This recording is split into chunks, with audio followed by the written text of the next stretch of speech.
It's Friday, November 10th.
Let's start off, as we always do, with our shill segment.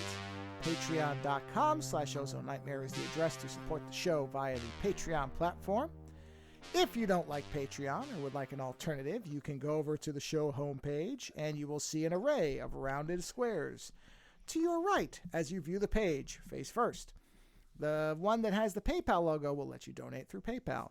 You can click on the little book with a bookmark that will take you to Lando's Amazon author page so that you can buy his books. You will see a skull that will take you to the Linktree for all of my art stuff. And at the bottom is the link to our YouTube channel, which actually has some things other than our gameplay videos, but our Baldur's Gate videos will be on there shortly, and those will be worth seeing, I promise you. I think that's it. I think that's it as far as shill stuff. Yeah, that should be it. Yeah.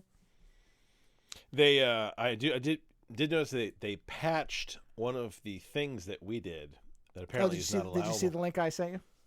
About how the sex speed runs have been nerfed in Baldur's Gate. To see how quickly you could nail Lizelle. Yeah. That's funny. Yeah. No, we kicked a flying person into a ditch and killed him. And apparently even the game developers were like, you know what? That shouldn't really work. So they changed that. So you can no longer kick the flying guy into the ditch and kill him. Well, a guy we haven't encountered yet. Not the one we did. The one we did, I think, still can be kicked. Oh, is it in still? There. Oh, see, no, it's a different enemy name. So I think okay. they've made a distinction, which I actually agree with, which is we don't really know that Balthazar could fly. He may only have been able to hover above the ground. Now, there is a distinction to be made there, because having there is a wings difference. Yes, there is flight. a difference. There is a difference between hovering and flying, because hovering there is a concept of where is the ground. Right. So there's two in a game of fantasy where everything is floating. Who cares? No, and I like that. That is a funny logic, because hovering implies that you're always above the ground a certain amount. You can create almost like a cushion. Whereas it's almost like you're lessening the gravity in your immediate vicinity, and that requires something to oppose. But if there's nothing below you for like 300 feet, and you will not be able to cut that momentum. Correct. There you go. So there you go. He's dead. Yeah, he's very dead. But yes, there was a flying enemy who I assume has wings or has flight, who apparently could be pushed off, and that would have made less sense. That's funny. Because you see enemies fly across chasms all the time. That's the thing. Yeah. So I'm still having a blast with this game, and I know that there are multiple playthroughs in our future. And we just got to the actual city of Baldur's Gate, which I was worried that we'd get to the city and it wouldn't be that big. It is fucking enormous. Like, the map just goes and goes. I think I had read that the Baldur's Gate area is bigger than the rest of the game put together. Wow, it is huge and endless. And the thing is, you can run into shit at every turn. Like, you can do something that you think is little, and it's suddenly like a 20-person fucking fight. So it's only getting more interesting, especially as our teammates begin to lose their goddamn minds. And yes. I mean, Yeah. Yes, it is a very funny game. I am very curious if this game will change the way other developers approach these things. You know what I mean? Like the way they've handled this, where there's no DLC, there's no add-on content, there's no subscribe season pass, like there's none of that shit, and yet it is a tremendously well-reviewed game. I don't have anything bad to say about it. I know. That's what I mean. Yeah, I'm not surprised that it is commanding the amount of attention it is. No, but because it really does allow you so many options in how you play. And there is a fascinating psychological analysis of what how this game is kind of, I don't want to say manipulating is a negative word, but it's a game. So to some degree, a game wants you to manipulate you to have fun, right? And it is fascinating how this game maneuvers itself around your specific, or to some degree, you're maneuvering yourself towards your gameplay. So if you're someone who doesn't like to have to fight a lot, you can make it so that it's all about roles and conversation. You know, I mean, you said at one point you think almost every fight in this, if your charisma and everything is high enough, you could you can chat your way through almost any fight in the game. Like, yeah, did you know that although I probably should asterisk that by saying you will probably have to have no morals either. Well, no, but like Yerger, you know that there's a big demon that we fought, and in the end we blew his ass up. But Yerger, apparently, you can convince him to kill all his people and then himself. That's right. And I was like, holy shit, really? I was like, that guy? But it's like you have to have the points. So it's like you have to... The character creation process, you know, like last time we fucked around with it for a lot, but we mostly fucked with like kind of how our characters look and what our class was. But they were saying like you need to really look at it because it will affect very specifically your gameplay. So for me, I have negative charisma. My character is just a fighter, and because of that, yeah, she kicks the shit out of everybody. But I do not. Nobody, like I've said to Joe, if you watch any of our gameplay, I very often say it's like we're playing two different games because Joe walks in the room. He's high charisma. He's pretty. He's a gay romance icon. And everybody's like, hey, how you doing? I may have to fight you later, but let's flirt for a bit. Whereas I walk into a room and people walk up with me and they're like, I'm going to fucking kill you. And it's like, fight is right on. And it's a completely different experience.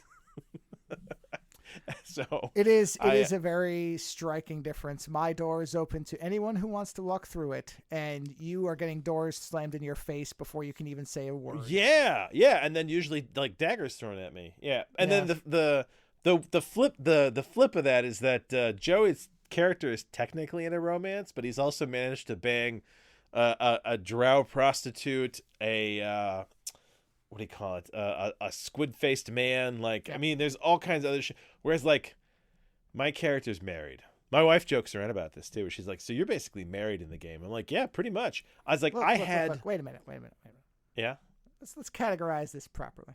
Okay. Because I just want to make sure. Because the way you're saying this makes me sound very bad. And what I want to be very clear on is, at no point, because after every encounter I've had, I've gone back and talked to... Yes. You've always been good. Will has always taken you back. Yes. Yeah. Well, see this again. I want to be very clear about this. Taking me back indicates there was any problem with what I was doing. He has not said anything. Yes. I am now sure. Astounds me because I thought he would at least say something. It does not astound me. He wasn't cool with you having a co-relationship with another character. Wait, you know what? I don't know that that's true. I don't know that that's true. I think he didn't want to participate, and that's a different thing. And he didn't want you to have sex with the bear. No, I don't remember him saying that. No, he didn't want to join in. No, there was nothing. Well, the Halcyon thing never was going to happen because... I would have had to dump Will, I think the rejection for that was from the bear side, not from Will's side. Okay. Anytime there has been the option for something extra outside of Will himself. So as long as you can get away with it, you have essentially. I don't know. Again, my read is a lot different than the way you're portraying it. I don't think Will has any type of monogamous expectation. I think Will just doesn't want to be in a multi-partner thing. Meaning, so he doesn't want to be present in a multi-partner. He doesn't want to do a threesome. Correct. Yeah, but he's fine with you doing things. If not, then there would have been a reaction by now. So you and Will are in kind of an open relationship, whereas then you can fuck other people, but you cannot date other people. Yeah, I think that's you know what? where it is. Because that makes sense. Here's where the line would be. If he said, I want it to be just you and I would say, yep, and I'm in. Done. All the rest is over with.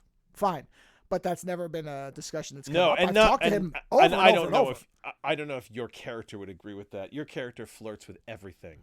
Well, the other thing is there doesn't appear to be any version of marriage or monogamous or exclusive commitment present. Well, I don't know about that because right? Karlak is the way the conversations with her have gone. She's pretty monogamous and she's pretty we're pretty much together. Well, that's fine, but in other words, and I know that Lizelle. If you romance Lizelle, I know that people are doing sex speedruns with her, but I know that if you stay with her, there is a point later in the game where Lizelle actually asks you to be with her in a marriage-like setting. Oh, okay. I was going to say, because we haven't seen that yet. Therefore, Yeah. But at one point, the game does all this weird shit that I find so amusing where, like I said, Joe and I are playing parallel games, which is very funny. But at one point, was it Karlak recently bumped into somebody she knew in the city of Baldur's Gate. And I had an option to just let the conversation go. So I was like, you know what? I've never had this option before. I'm going to let it go. And what happened was two characters having a totally realistic, I think you said it was very domestic, very realistic domestic conversation about life in Baldur's Gate and catching up. And then what was very funny is at one point, the friend says, oh, who is this? Is this your partner? At which point, Karlak introduces you as her significant other, right? And then afterwards, she says, I hope that was okay. We are together, right? And you're like, yeah, we are together, of course. And then she says, the whole thing about, I hope we can have dinner with them at the end of all this. So it's just interesting, these little things that the writers thought of, that people were like, we should put this in. All these little moments. I mean, you get stories from Will all the time. I mean, you keep learning things about these characters along the way, like you would real people, where they tell you little things along the way as you become closer. It's very fascinating because it's all intermixed in there into all sorts of crazy combat, and if nothing else, you should watch these videos just to see Joe's character's face. I have never seen a character that just I'm trying to word flirty is not strong enough for what your character does. No, my character, anytime that my character is in a conversation, what you can see is an active assessment of whether the character being spoken to is bettable. Yes, that's monster, humanoid. It could be a brick wall. Your character's always looking at it how can I? Yeah, so it's I don't, and I need to know, is that a charisma thing? Or is that a... Yeah, that I don't know. That I'm not sure of. Honestly, I'm not sure. Because it is so weird. But yes, Baldur's Gate 3 has still a hilariously awesome game. And it unless they do something... I can't imagine that they could not land it. I can't see them losing us at this point. I don't want to say it's impossible. No, I don't have any concern about that because none of the nothing has indicated. No, I know that. I know, but it's and there's but it's that kind of thing. You don't know what's going to set you off. You know what I mean? So there's little things like I may not love every aspect of what the ending is. We had a dog moment in this game, which I was very curious to see how the game was going to play it out. I don't know if we talked about this. Did we talk about this last week? The dog mission. No, we did not. So we have a dog in our camp. This is one of the things. Joe wanted this dog right away when we saw it, and we managed to get this dog. And he's been in our camp, and he's cool. He's got a British accent, which is strange to me. I feel like he should sound like Danny DeVito or something like that. But anyway, and that's only because you have animal speak. Anybody else, it would just be a dog. So I do love that, by the way, that every animal in this game they had to get a voice actor for in case some asshole came along and was like, animal speak. Do you realize the only animal you have not been able to talk to in this game is the dead chicken that you couldn't resurrect and talk to with? Yeah. That feels like an oversight. Anyway, Yes. So they tried. So I found this kennel in Baldur's Gate, and they wanted to take the dog back. At first, it seemed very friendly, but I was nervous because this doesn't seem right. And then they wanted the dog back, and Joe had this line where he said, "If they try to take this dog back, we're going to kill this whole city." And for a moment, I was like, you know what? I could totally see that playing out. That the rest of our gameplay would be us just burning the city to the ground. Well, and then, the thing is, after I had thought about that, yeah, the encounter went the way we needed it to go, so it was fine. But then later, yeah, I had this thought later where I went, well, you know what I could have done is just assassinated the woman. Oh, yeah. I could have just figured out a way to silently to kill her where nobody knew, and it would have been fine. What was amusing to me was I had the conversation, not Joe. Because if Joe had it, he would have... I don't know if it would have ended up in the same place. But because I had it, and I'm the warrior, my intimidation is through the roof. So I just scared the shit out of her, and she got the fuck out. And the dogs were fine. But it's how the game plays that stuff out. Games... I remember we stopped playing Dying Light 2 because they had an emotional thing, and they didn't know how to play it out. And they did it horribly wrong wrong that we walked. Yep. So it's I don't want to say it's not a possibility. They can always do something, but I do like the fact that I'm pretty confident it will not be that level of a mistake. Yeah. I don't think that there are going to be aspects of the end that we will not like. I'm fine with that. I don't have to love everything the game does, but I don't think it's going to cross the line that, say, Dying Light 2 did, where it was just okay, this is so bad, I don't want to play this anymore. Yeah. If anything, I think Baldur's Gate will, if it ends in a way we don't like, the impetus is, okay, on the next go back and do it again. How do we not have this happen? Yeah. Which is not something you could say with a game like Dying Light 2, where it was a fixed encounter. Yes, you couldn't get around it, yeah. Right. You couldn't, yeah. So and it is fascinating to watch personalities play out in this game, where there are storylines that end with people in very different areas. There was a character early on in the game that I thought was a total asshole, and I treated him like an asshole the whole time, but I was always kind of like, dude, stop being an asshole. And they ended up being they actually pulled through in the end and became a very sort of honest, useful character. So I'm fascinated by that. I mean, plus both of us hated Lizelle early on, and now she's. I find her amusing. I am fond of the character for her just straightforward insanity. You know what I mean? And that character has been kidnapped, and I'm kind of like, you know what? I want to get her back. I don't want bad things to happen to Lizelle. I want to watch her storyline and see if we can stop her from being a zealot. That's the other thing too. Is so much of this game for me is about trying to break people of their zealotry. But I mean, it's also different because when you're in a world where the gods are active and present, it does breeds a level of zealotry. These are not fakey gods. These are maybe not their gods. These are, go talk to your god in person. She's pissed with you, right? That kind of thing. So there is a part of me that not want to play this evil, but almost want to play this path of destruction. Fuck these gods, fuck these kings, and see how it goes. Do you know what I mean? But I have a feeling that would be, do that to an extent. That would be a fine line before you go evil. You know what I mean? That's really close to the evil mark there. Oh, I don't know about that. Some of the way the characters have talked about the gods and everything, I don't know if the morality works that way. I don't know if it's as black and white as that, because different characters have different perspectives on the benevolence of the existence of deities. Yeah, I'll tell you what's funny. You and I seem to have gravitated towards characters who have a very strong sense of the grounded mortal right and wrong. We got to save those people. We can't let those people die. But there are other people that are like, fuck those people. We're going to take over, we haven't really had much of a character with the Asterian character, but there's a lot of people that love that character, and I'm wondering if that character also gets an arc that we just aren't seeing because we're not heavily involved with that character, you know? So, yeah, it's still a lot of fun, and I'll be curious to see some of those videos when they come out, because I wonder what it looks like when I'm not steering. You know? Yeah. I mean, well, I know you're gonna. Yeah, sure.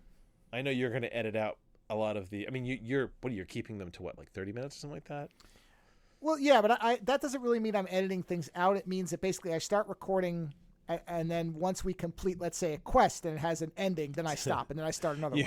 You keep the 30 most interesting minutes, essentially. Well, yeah, because there's also times where we spend 20 to 30 minutes in our inventory sorting things and deciding whether, nobody's going to care about that. Yeah. Sorting inventory, figuring out if this weapon's better than that weapon. Yeah. Right. Yeah, exactly. Well, there you go. We were talking about Baldur's Gate so much there for a second, I forgot we were recording. It happens. All right, so I'm gonna dim the mood. You've just described our show. I know, right?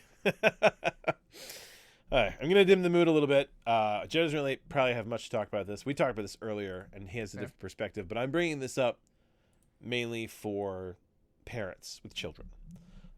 So some studies. By the way, I only have a different perspective for myself. No, he's not. Yeah, no. I'll explain it. You're not a monster. You're not a monster, but you do have a bit of a nihilist view for yourself. Yeah, in this perspective, you're correct. Yeah.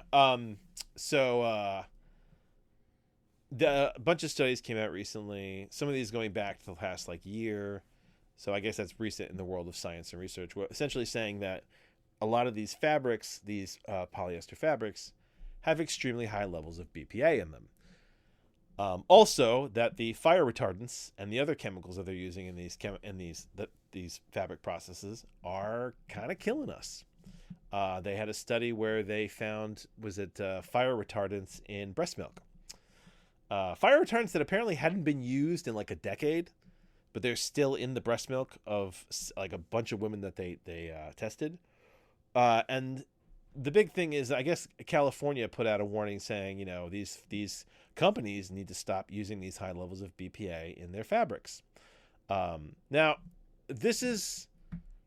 BPA is a hormone disruptor. I know a lot about this from my days in school psych, because school psych borders with neurology, and hormone disruptors can mess with essentially the hormones and their involvement with the brain and how you evolve and how you mature. I don't know the full biology of it, but I understand the psychology of it, right? And it's not a good thing, especially in very young children and kids going through puberty. So this study came out, and I read it, and I got a little pissed off because I thought that we were done with BPA. I will admit I was foolish and thought to myself, well, surely these plastics are safe, because I was a fucking idiot. Don't you hate that, by the way, when you assume that something is okay because it's so readily available, and then you finally catch on that it isn't, and you're like, fuck, it makes perfect sense. Why did I not see this? I wonder if this is how people felt when they were smoking on the plane, and somebody was like, that causes lung cancer, and they're like, smoking? Oh, I'm sure it was. No, how could that possibly be? At one point, smoking was said to be good for you, of course. Yeah, smoking's good for you. It's good for your teeth. Gives you strong bones. So I read this and I got really annoyed because I wear. So apparently, sweating, especially when you wear these kinds of polyester fabrics, when you sweat a lot, like you do when you're working out, the oils in your sweat can help to break these fabrics down, which means you get more absorption. And the thing is, when we were younger, there was a big thing with BPA in Nalgene bottles. Nalgene bottles, for a while, they were a big fad. Everybody had one. It was in college, right? Isn't that when it started? I remember sophomore year, everybody had a Nalgene bottle. It was like a thing.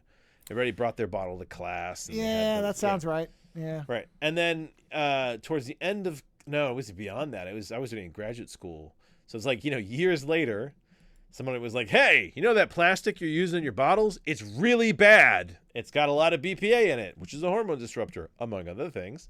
Let's not use that. So then Nalgene, which is it's so funny because when you don't know what a company does, you're like, oh no, Nalgene's going to go out of business. You're like, no, they make laboratory equipment, guys. Nalgene's fine. They just stopped using BPA in their commercial consumer bottles, right? So they switched it over to Triton. Now I'm sure at some point we'll find out that Triton makes your testicles fall off and turn into dancing bears. But for now, Triton seems to be safe. So I assumed we were done with BPA, that after they'd said BPA is bad, everyone was like, okay, we'll stop using that. Instead, they were like, hey, you know what would be a really good idea? Let's put it in the fabrics. So rather than just have it in the bottle that you're drinking water out of, which is bad in itself, we're going to take it and drape it over your body for like kind of maximum absorption. And what you end up with is a lot of people getting very high levels of BPA absorbed into their bodies. And it builds on itself. It gets in your body. This is the whole thing with like microplastics. And on top of that, you have the fire retardants, because the thing is, when you turn petroleum into fabric, you have to put some level of fire retardant in there, because it turns out petroleum is flammable. Did you know that? Shit'll explode. So you have to put some fire retardant in there, and that retardant. Wait. I'm sorry. Petroleum is flammable? Oh, I know, right? This in school. Jesus Christ! You know, I didn't know until I watched Last Crusade. So, oh man, it must be an old petroleum well. Why did nobody tell me this? Yeah, so now we're in this situation where I have kids who are going into puberty, and I have been told that these fabrics are bad. And I went and read a bunch of the journal articles, because that's what I always do. If I see an article, I go, shit, I need to find source material. And then I go read the technical source material, and I sit there. And I always say to my wife, maybe I missed something. Maybe this isn't as bad as I think it is. And I'll go read the source material, and it'll clarify that this is an alarmist thing, right? But what really happened was I went and read the source material, and I was like, wow, the articles are really playing this down. This is really bad.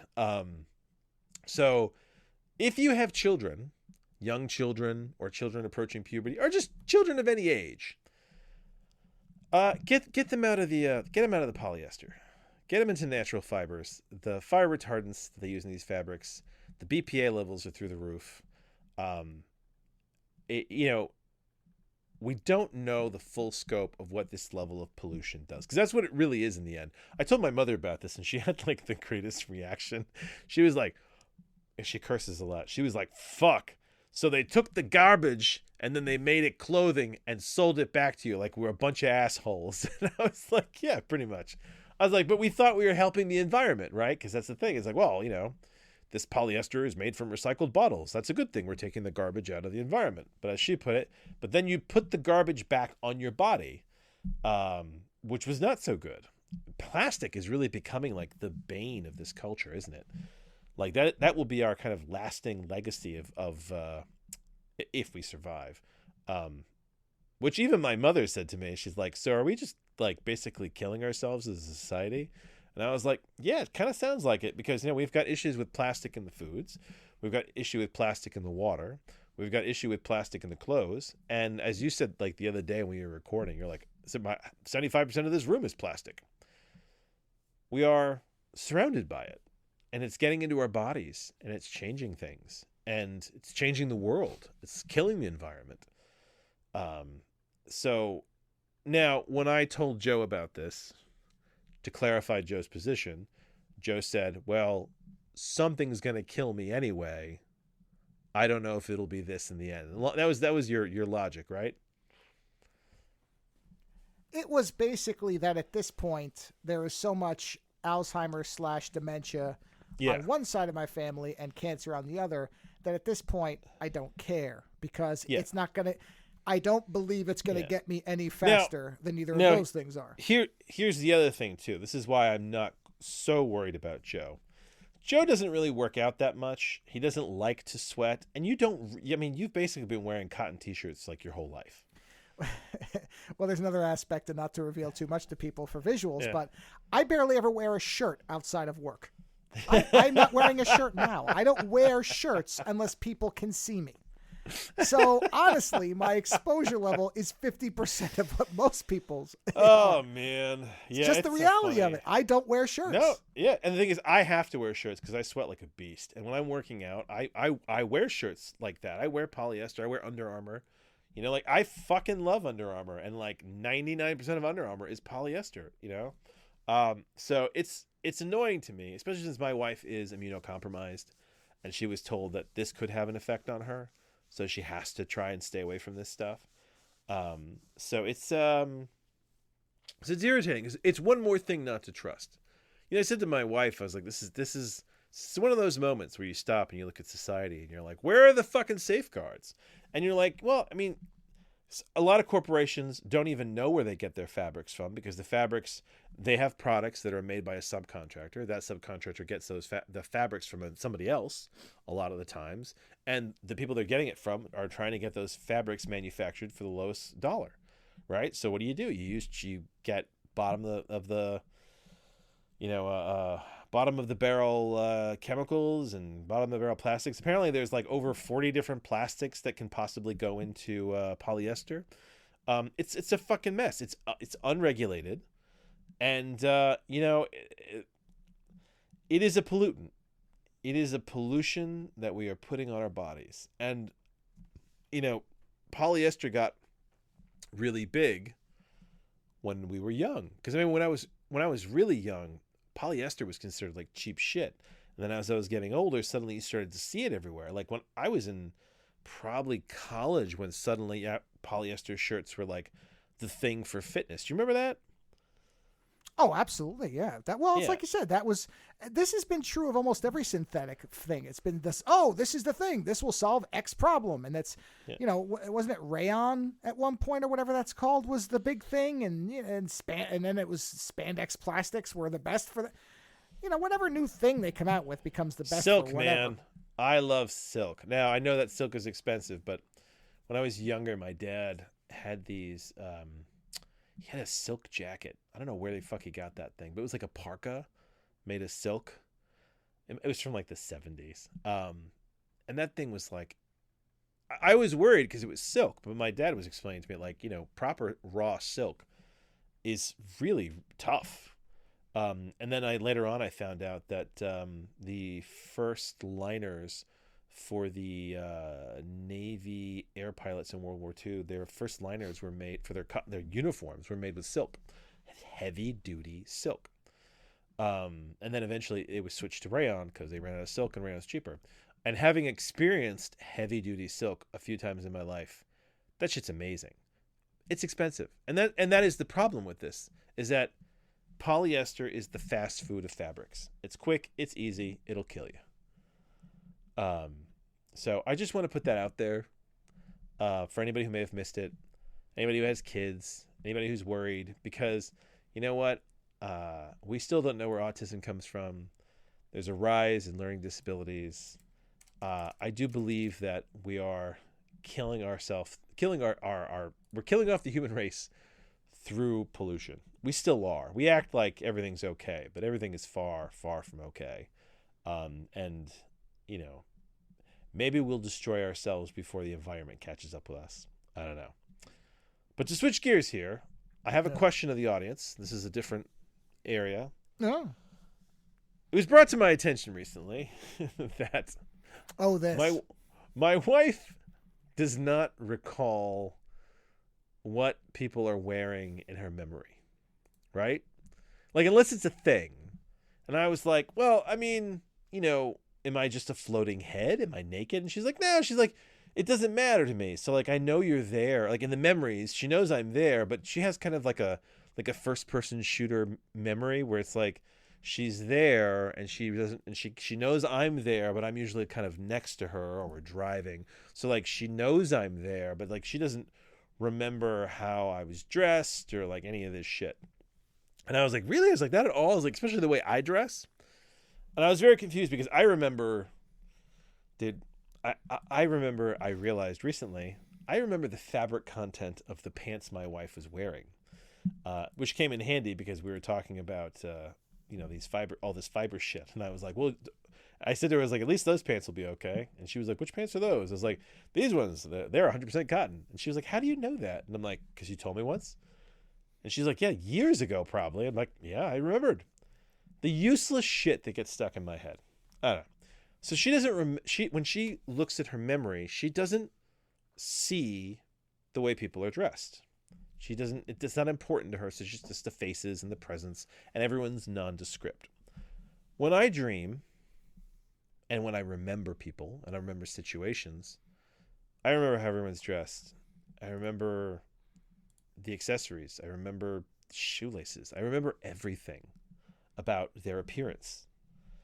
I remember what I was wearing, you know? And I was very confused as to which of these was more normal.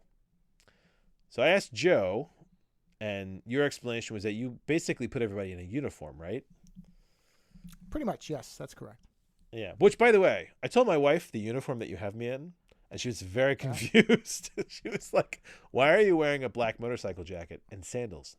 And I honestly hadn't thought about it until afterwards. And I was like, that's a good point. I was like, Joe's uniform for me is what, a Hawaiian shirt and a motorcycle jacket, right? Yeah. And then jeans and sandals. And sandals, yeah. Yeah. And I realized, I was like, wow, that's weird for me, because that's like cold weather attire and then summer shoes. And no hats either. That's the other funny thing, because I wear hats like crazy. No hats. No. Mm-mm. Yeah, so like my wife thought that was really amusing. But so either way, getting back to the original idea, is that you put people in uniforms, right? I do. And which is closer to how my wife functions, where she's, she goes nondescript. It doesn't really matter. With you, everybody's in a uniform, so it doesn't have to matter. You never asked your wife, did you? No, I keep forgetting to. Honestly. Right. So what I'm asking here is, those of you who are listening, let me know. Let email the show and just let us know. In your memories, do you remember what people are wearing? When you dream, do you remember what people? What are people wearing specific things? My wife told me the other day that in her memory, my father owned 5 outfits.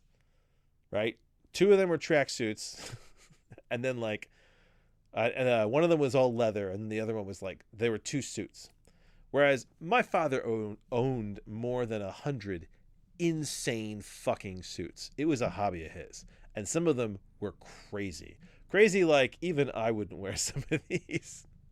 It was a late life thing I liked about him. But my wife only remembers 5 outfits, and it's kind of like, wow. I was like, doesn't that miss a great deal of the expression of a person's personality? Because I express myself artistically through the way I dress.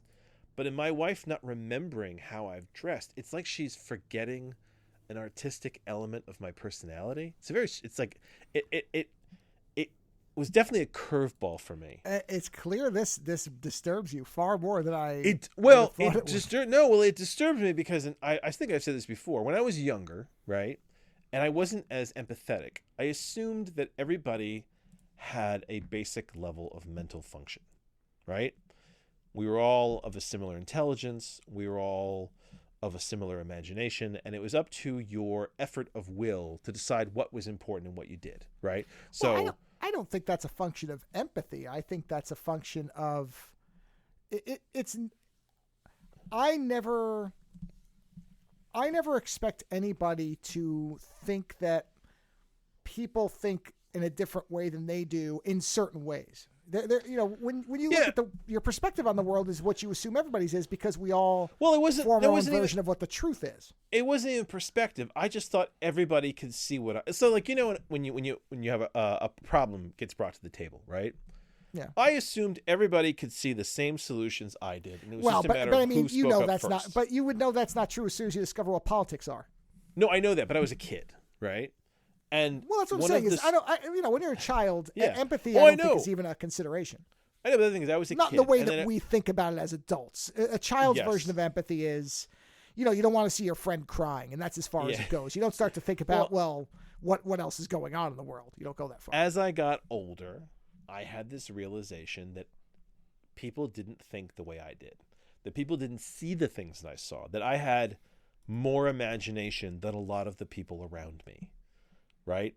And it disturbed me because it made me feel different and lonely. And it wasn't even something that I could explain, because it's kind of one of those things like, how can you, to use a lack of a, how can you not see the colors in the sky that I see? It's that kind of like idea, you don't know what you don't know, but I know it.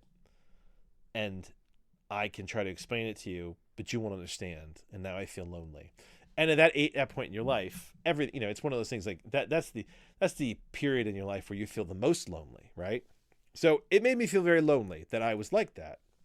And every time something has cropped up throughout my life where I've realized, oh no, you're different, it bothers me because I don't like that lonely. I'm not one of those people that's kind of really? Like, I'm different, so I'm awesome. Like, it always makes me feel... I don't think that way, but I've never been bothered by it. I always feel... That's how people are. I always feel a little lonely because I feel like it's something that kind of hampers connection, right?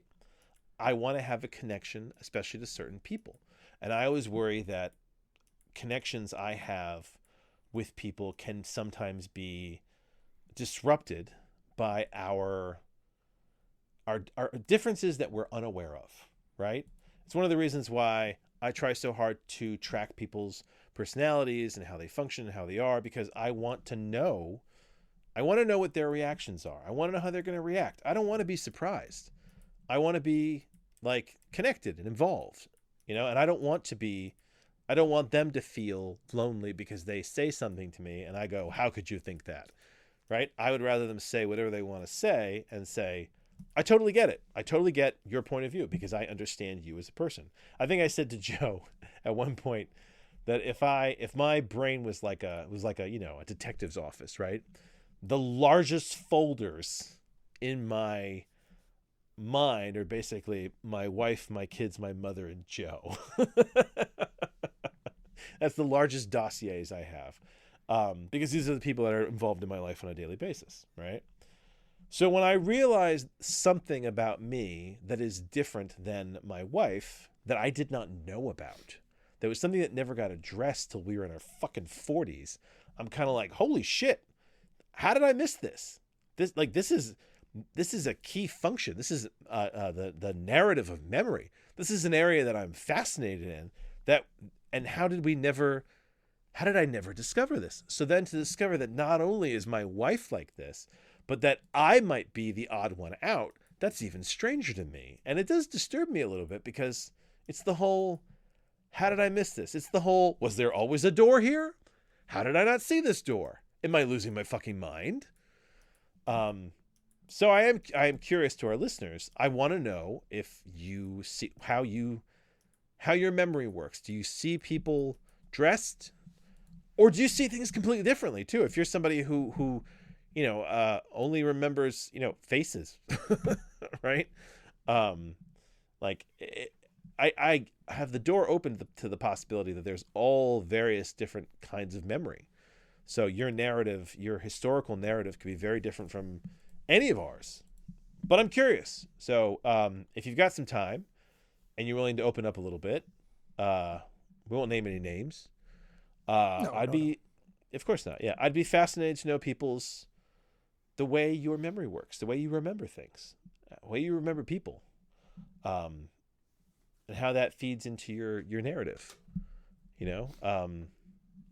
So yeah, it's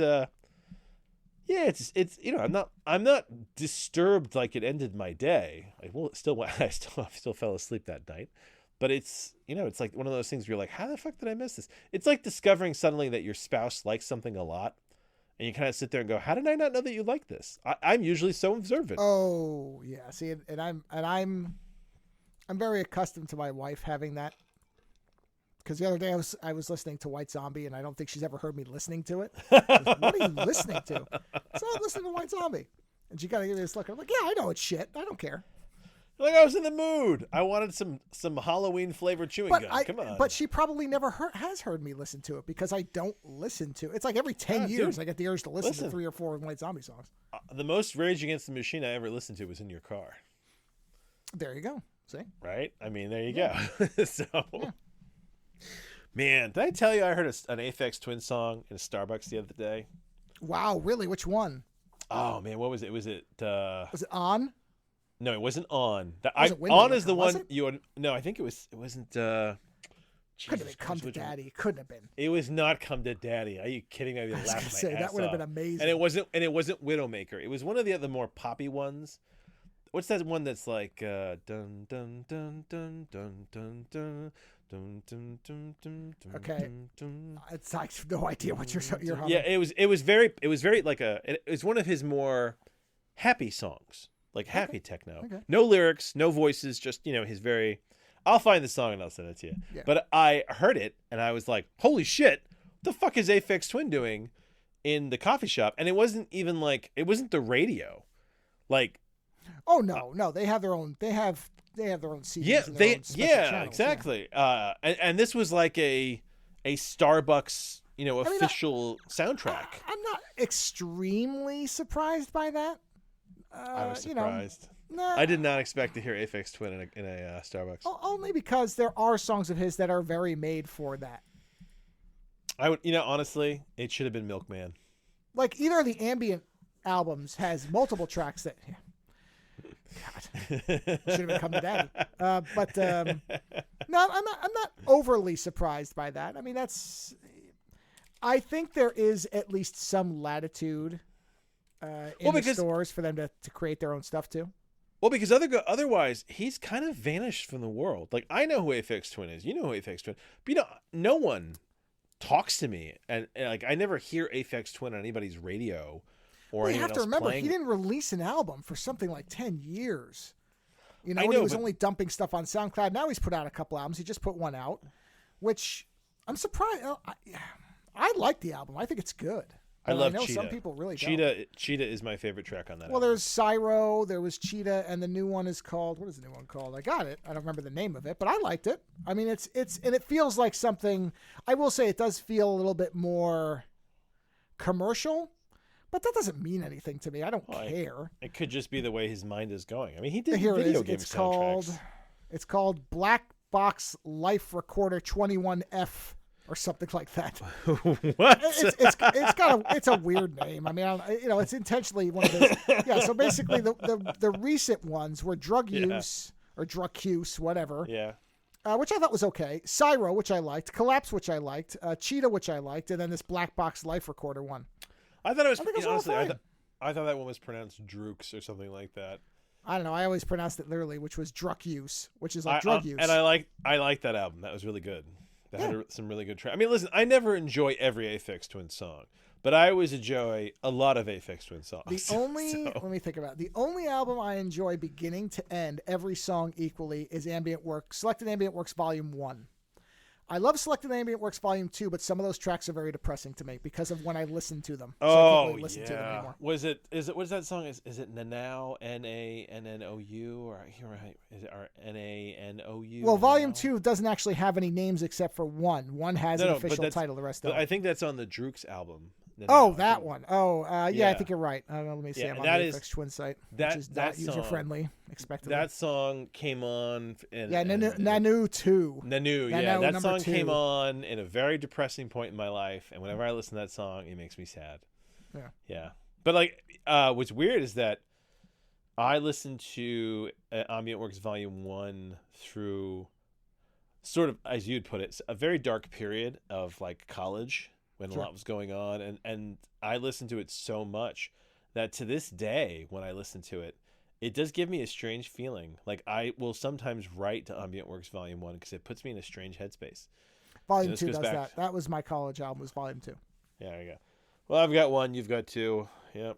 But it is weird to hear Aphex Twin, like, in a poppy way, But I think that's part of the reason that he's not really... It was never that much. I mean, he came up in when everything was electronic, and then when that kind of faded off. Well, he was always niche. Even then, he wasn't making normal music. Oh yeah, there was a techno wave, but he was kind of the weird end of the techno wave.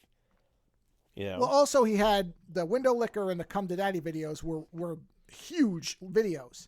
Yeah, because but they were Chris Cunningham did also them. Yes, but they were also kind of like late night weird videos. Yeah, but they were also artistically very, very far above a lot of what else was out there for dance music. A lot of the other stuff was just literally whoever whoever the producer was, if they weren't a singer, sitting in weird chairs in Euro trash locations with blue and red lights on them. And that's all the album was. Or people dancing, which is fine, but it's not really that exciting and enveloping. You just kind of didn't look at it. But whereas Come to Daddy has an old woman getting screamed at by a rail thin, hell demon screaming in her face. You don't forget that is what I'm getting at there. It was a little bit, there was that. And then the window licker is its own wonderful visual thing. If you've never seen that, you should watch that video. That is one of the great music videos for me. Yeah, the way it plays on classic videos. Well, the big joke of that with the masks is just it doesn't get. I'm gonna show that to my wife, and she had this horrified look on her face, like she just ate a plate full of like bad cheese or something. And I'm like, yeah. Well, it's great. It's such a funny, because you have these beautiful women, and they're all wearing his face, and you're sitting there going, like it confuses you, right? Except for that not one only his face, but then the one has this horribly distorted face too. Yeah, it's something. Yeah, the only thing that comes close to Aphex Twin is Square Pusher. Which is Square Pusher just Aphex Twin? No, Square Pusher is a different artist, but they were of the same. Oh yeah. Whatever, they I think they worked together on albums and stuff like that, so they influenced each other. So there's a similarity. There's several of that time. Because there's some techno that's just like, bass beat, say the same word over and over again, add some add some tone that comes in and out. Maybe a woman singing goes away. Like, there's some techno that's just very repetitive. Yeah, basically anybody who was on the Reflex Records thing, which Square Pusher was one of them, they're all of that type, So if you listen to that stuff from that time period, like Music is another one. Luke Vibert or Vibert, however you're supposed to pronounce that. These are all, when you listen to them, you can kind of tell that they all probably knew each other and were influencing each other. So, yeah.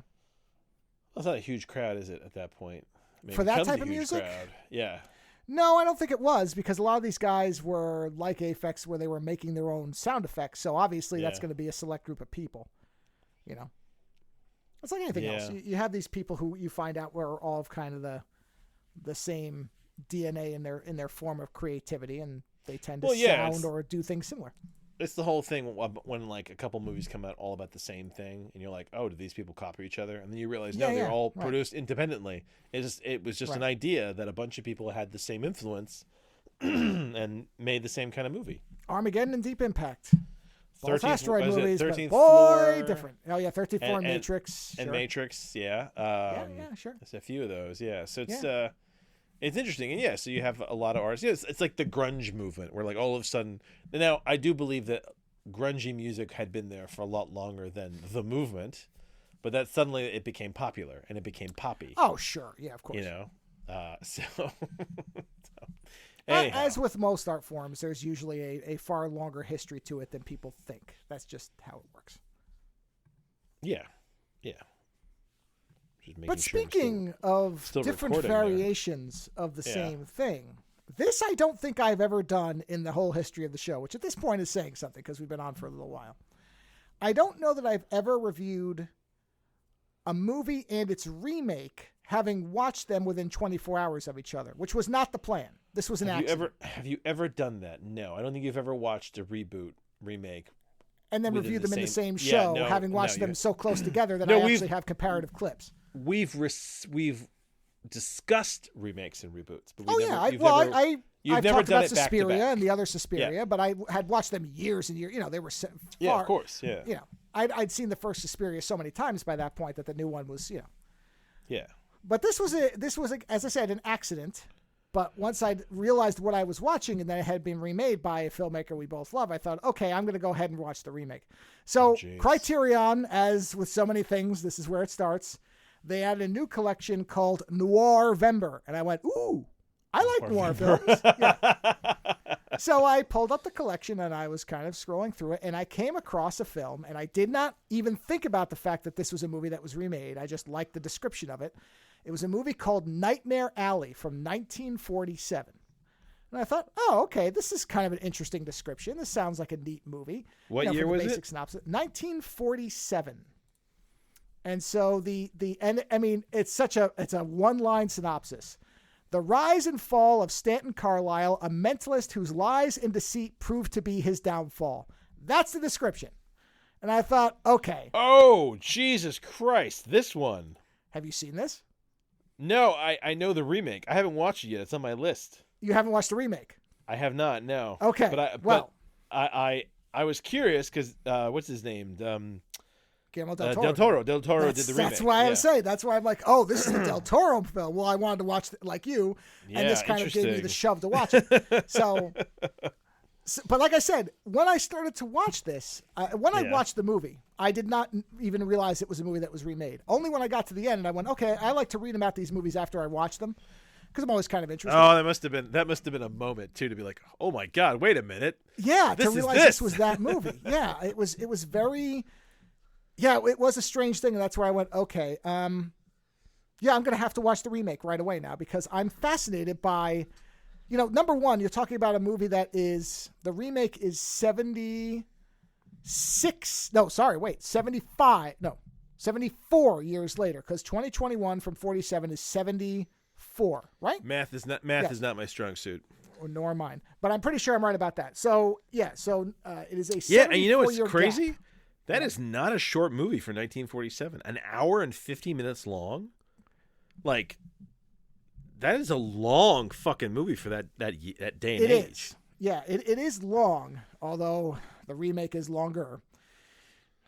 Yeah. 2 hours and 30 minutes. Yeah, look at that. We'll get to that. Yeah, so let's start with the original. So they're both based on a book, and from the fact that both movies have virtually the same plot, I assume that both are basically direct adaptations. Now, I haven't read the book. The book sounds like the descriptions I've seen is it's kind of like it's a morality tale, and that's about all that's good about it. Meaning it's not saying it's a bad book, but it's just kind of a very straightforward and traditional pulp book.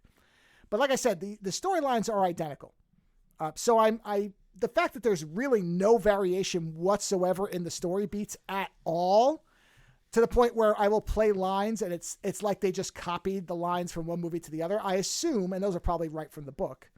Particularly certain ones have to be right from the book because they're just so well done. It sounds like a writer's way of writing something. So the 47 movie, as you said, a little long for a movie of its time, but not a movie that drags whatsoever. So the basic story is that Stanton Carlyle, in the 47 movie, we don't know anything of his background when the movie starts. He's working at a carnival, or a carny show is what they call it. And he is essentially the barker, not really even a barker, but he's kind of the audience man for an act where a woman and her very drunk partner put on this kind of mind reading. So she's the mentalist. Her name is Xena. And so he goes out among the crowd and he gathers the questions for her to then, read after she burns them, which of course she doesn't. It's all a scam, and you see how the scam works. Neither film has any new supernatural elements whatsoever, although that doesn't mean that there aren't supernatural aspects to them, and that's the interesting part. Yeah, because when I saw the trailers, I I saw that there was a balance where it looked like there was something going on, but I knew that a lot of it was basically bullshit.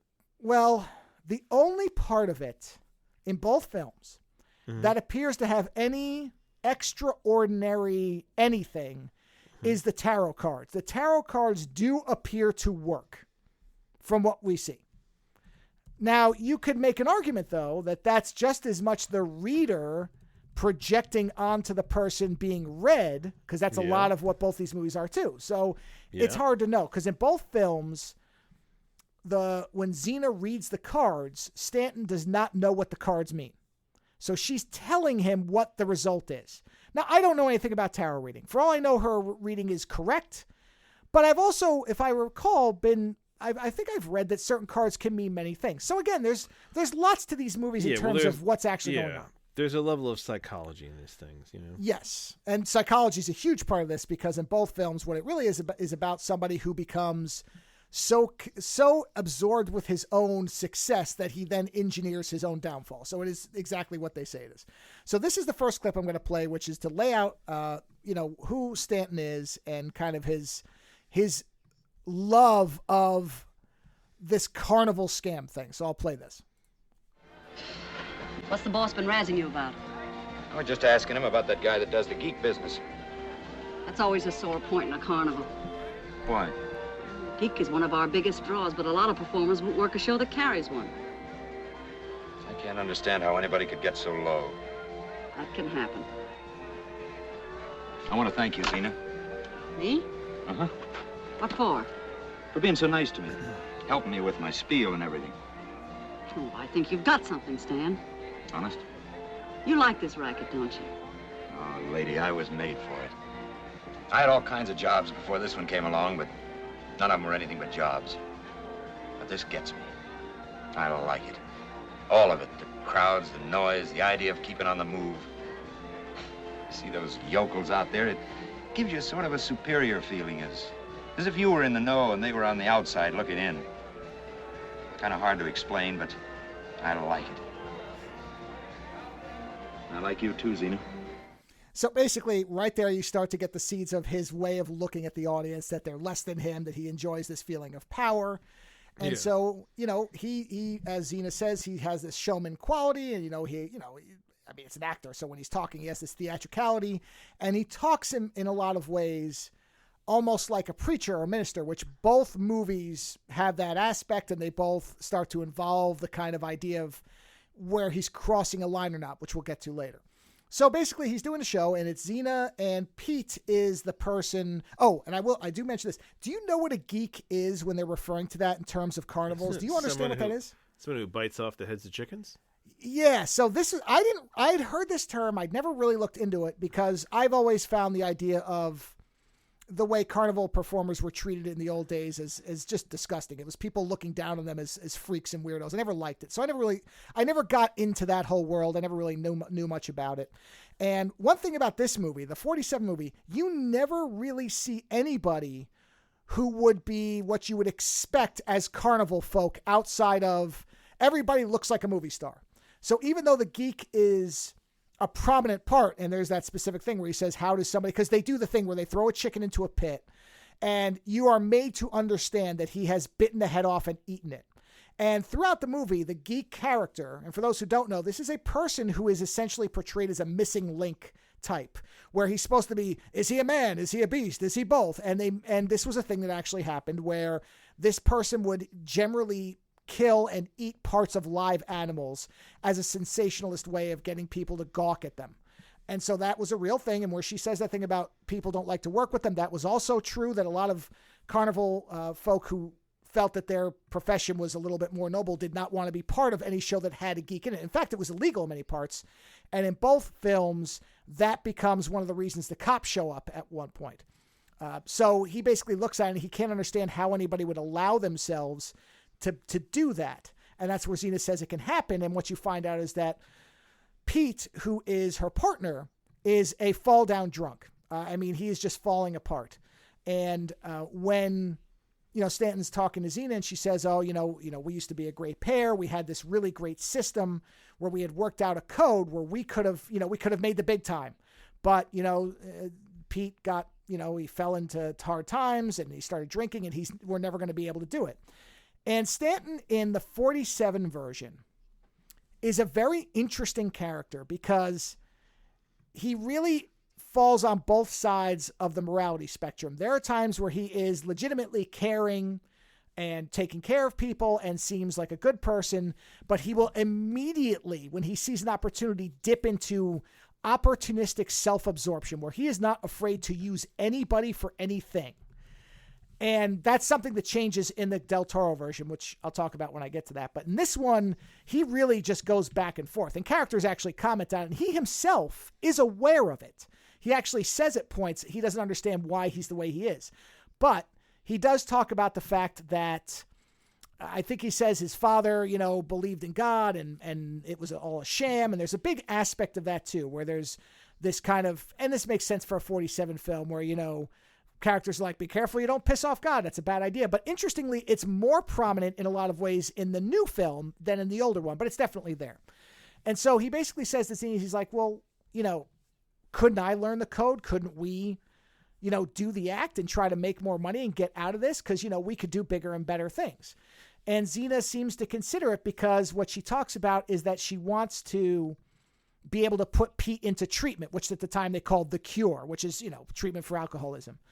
And she says, but I can't do it because, there's no money for it. So I'm thinking about just selling the code to another performer. And he says, don't sell it. Why don't we do it? And then you can afford to put Pete in there. While he's in there, we'll do the act. And, we can make the big time, right? And Xena's open to it. And he's also kind of romancing her. And Pete in both versions seems to be, like I am with Will in Baldur's Gate, he seems to be okay with what's going on as long as he's not involved. There's no way he doesn't know that his wife is romancing other men. Again, both versions have that. I mean, in the new one, Toni Collette immediately gives Bradley Cooper a hand job in the tub. I mean, within 1 minute. And we get a nice peek at it. So Bradley Cooper apparently was not afraid to show everything. So you have that going for you if you want that in the new version. But anyway, back to this one. Is that the extra half hour of the movie right there? Boy, that's an extra something. But so Xena says in the 47 one, she says, okay, I'll consider it, but I have to read the tarot cards because anytime I make a big decision, I have to read the cards. I'm going to play what the card reading goes like. What's the matter? Well, I don't know. Everything looks wonderful for us. Money, happiness, and great success, but there's no sign of Pete in it.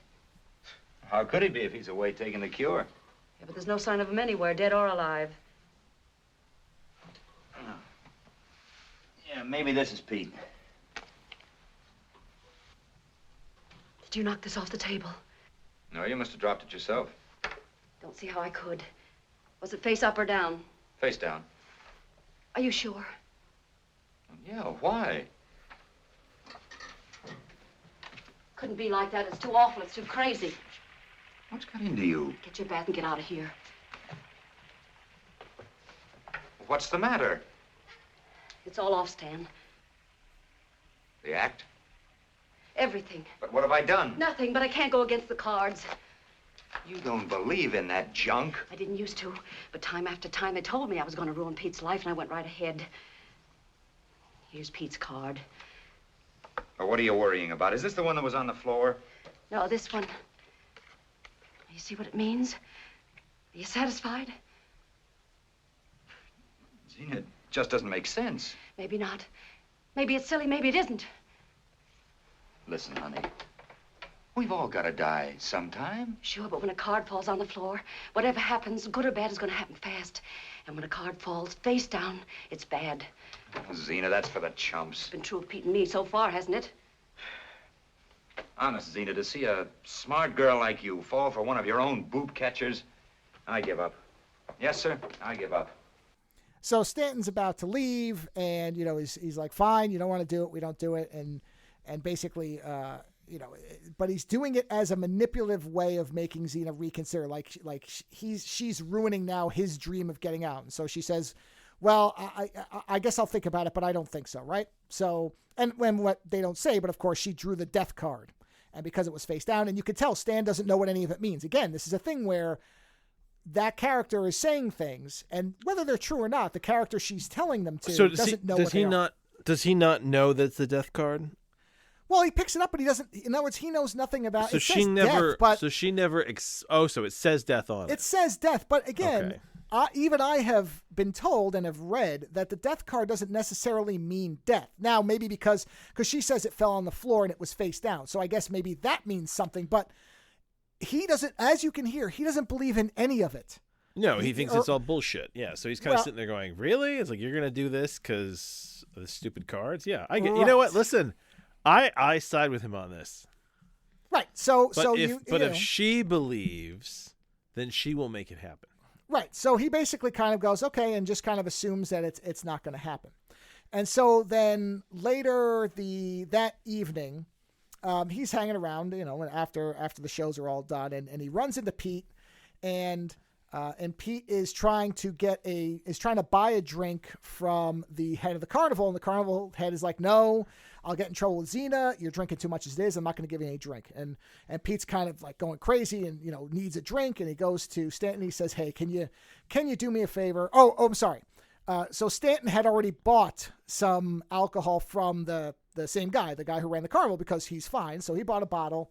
And when Pete's coming over to him, he kind of hides because he doesn't want him to see he's got a bottle, and he's near a Xena's prop box, and so he opens the box and he puts the bottle in there and he hides it. And Pete comes over to him, and Pete's talking to him, and basically Pete gets to a point where he makes Stan feel really bad for him. And again, that's what I mean, is Stan seems genuinely to like Pete. Yeah, so he wasn't, so he did, I take it that he finds the booze, but Stanton is not trying to give him the booze. He's genuinely trying to... No, Does he feels bad, and so he reaches into the box, and he pulls out the bottle. He's like, look, I understand you're having a hard time. Just don't tell Xena. So he gives him the bottle because Pete seems like he's about to have a nervous breakdown if he can't get a drink. So you can understand why he would give him the bottle. And the logic. There is a logic to it, yes. So, and then he basically asks Pete about the act that they used to do, and Pete, as you know, is kind of typical for a movie like this, breaks into this moment of sobriety when he kind of remembers the act and does it. But this is a really important segment. So I'm going to play this where Pete does a version of his act. So I'm going to play this. Boy, you should have seen us work once.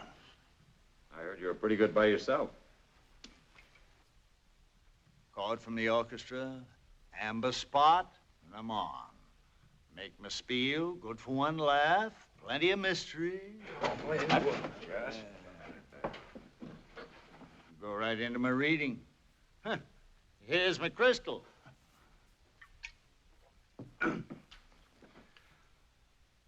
Throughout the ages, man has sought to look behind the veil that hides him from tomorrow. And through the ages, certain men have looked into the polished crystal and seen. Is it some quality of the crystal itself? Or does the gazer merely use it to turn his gaze inward? Who knows? But visions come, slowly shifting their form. Visions come. Wait. The shifting shapes begin to clear.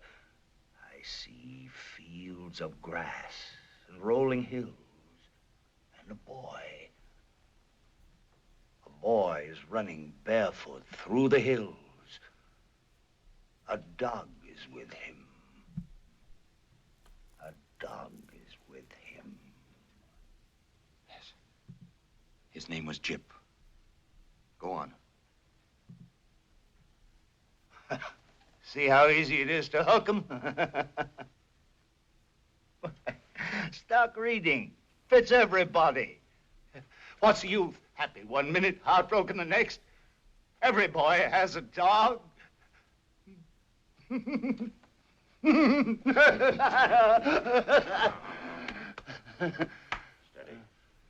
Just an old drunk. Just an old lush. Xena'll be mad. Good old Xena. So basically, you see that Stanton, when he's doing the reading, starts to think that he's actually, he leans in and he says, oh, yeah, my dog's name is Jim. He's buying into it, yeah. Yeah, it's a great, because, Pete, as you've seen throughout the whole movie, is just falling down, barely able to function. But when he snaps into that, he's great. He's doing the act, and you can see it, and he's completely clear. And that's what he's demonstrating is, this is the act. This is what you can do. This is how easy it is to fool them because everybody has a dog, which, at that time, I guess every kid had a dog. So it's very simple. The classic cold reading scam that we all know about if you know anything about how this stuff works. Yeah. And so basically then you see Pete wander off. And then the next day, Stan gets woken up and he hears all these people yelling and Pete is dead. And they find an empty bottle with him and he has died. And at first you think it's because he drank himself to death. And then when Stan says what happened, you hear Xena runs up to him and grabs the bottle and says, this is wood alcohol. Why would he have drank this? This is in my prop box, but he would never have drank this. And then you see Stanton realize that he grabbed the wrong bottle because it was dark. Bottle. Yes. So then he immediately kind of ducks out, goes to the box, finds the bottle he bought and hides it so no one will know what happened. But he knows that he killed Pete. Not on purpose. Well, not on purpose. Right. But he is responsible, yes. Right. Now, as this has been going on, Stanton has also been working a side romance with a young woman named Molly, who is clearly being protected by the strong man of the carnival named Bruno. Now, they never give Bruno a reason, so you might think it's romantic, although that's never shown, or, there's some reason he's very protective of Molly, but I don't think in the old version they ever give you a reason why. They do in the new one, but they don't in the old one. And so when Bruno realizes that, and this is hysterical because this is such a fixture of the time period, when Bruno realizes that most likely, although we never see it because this is a film from 1947, that they've slept together, they then force Stanton to marry her immediately. They're like, you either marry her or we're going to kill you and bury your body. So it is a literal shotgun wedding. Are they gypsies? No, not that I can tell. No, I'm just curious if it's a gypsy thing. Like, especially in that time period. No, this is just I think this is a standard thing where, if you sleep with a woman, because she makes this big deal of, I've never been with a man, you'll be the first, and you got to care about it. So I think this is the morality of the time. No, I think it's I think it's that thing. And Xena kind of realizes what's going on, and is not necessarily happy about it, but doesn't, flip out over it. And so then they basically force them to leave. And what happens is that Stanton has learned the code by now. And so he's basically takes them all. He says, you know what? We can do this act. Let's go on the road and do it. And they do it, and they become very successful because they memorize the code. They do this whole thing, and they're basically hustling rich people by doing this mentalist act. And so they're doing the show for a while. They're getting some money now. They're staying in a nice hotel room. They got nice clothes. They're eating in nice places. They can afford room service. Things of the day that indicate somebody's doing very well. And so they're doing one of their shows, and there's this woman there who very clearly doesn't believe that it's real. She figures out, although she doesn't say it, but she says, I'm pretty sure this is a bogus act and I'm going to prove it. And she attempts to trip up their system because she kind of has figured out what they're doing. But my only question is why? Well, we're going to get to that. So Okay. Stanton figures out, he basically takes a gamble because Stanton does have the ability, as Pete did, to kind of read people. So he clearly is able to kind of improvise. He kind of has to, yeah. Right. So he basically manages to figure out that she's onto them, and he fakes the fact that this a fact about her mother being dead. And he says, well, it's because you're a woman and women usually have mother issues. And the fact that you asked about your mom, the way you asked about whether your mom was going to get better told me that she was dead anyway. So I kind of took a chance on it. But he goes to meet with her because he finds out who she is, and he goes to meet with her, and they have this little exchange, and I'll just play it. I suppose you must think this rather odd. Why? Me writing you that note. I get a laundry basket full of them every day. Won't you sit down? What did you want to see me about? My friends and I were very much impressed with your performance the other evening. But that isn't why you asked me to drop in. No, it isn't. How did you happen to know so much about me? I read your mind. You mean to claim you can actually do that? How else would I know that your mother was dead? I'd never seen you before. You didn't make a reservation. The maitre d' didn't know who you were. That's true. That fellow you were with, the maitre d' says he's a pretty big guy in this town. That Ezra Grindle. You gonna marry him? I got a feeling there was something between you. He's a patient of mine. Now, in regard to this feeling you have, psychologists admit the validity of mental telepathy under certain... I thought this looked like one of those joints. You ever been psychoanalyzed? No. I saw one in a murder movie once. A good mentalist could have straightened the whole thing out in 5 minutes. I'm sure you could have. How did you know my mother was dead? I didn't. I just had a feeling that your question wasn't on the level. I figured you were trying to make a chump out of me. It's just common sense. It's not so common.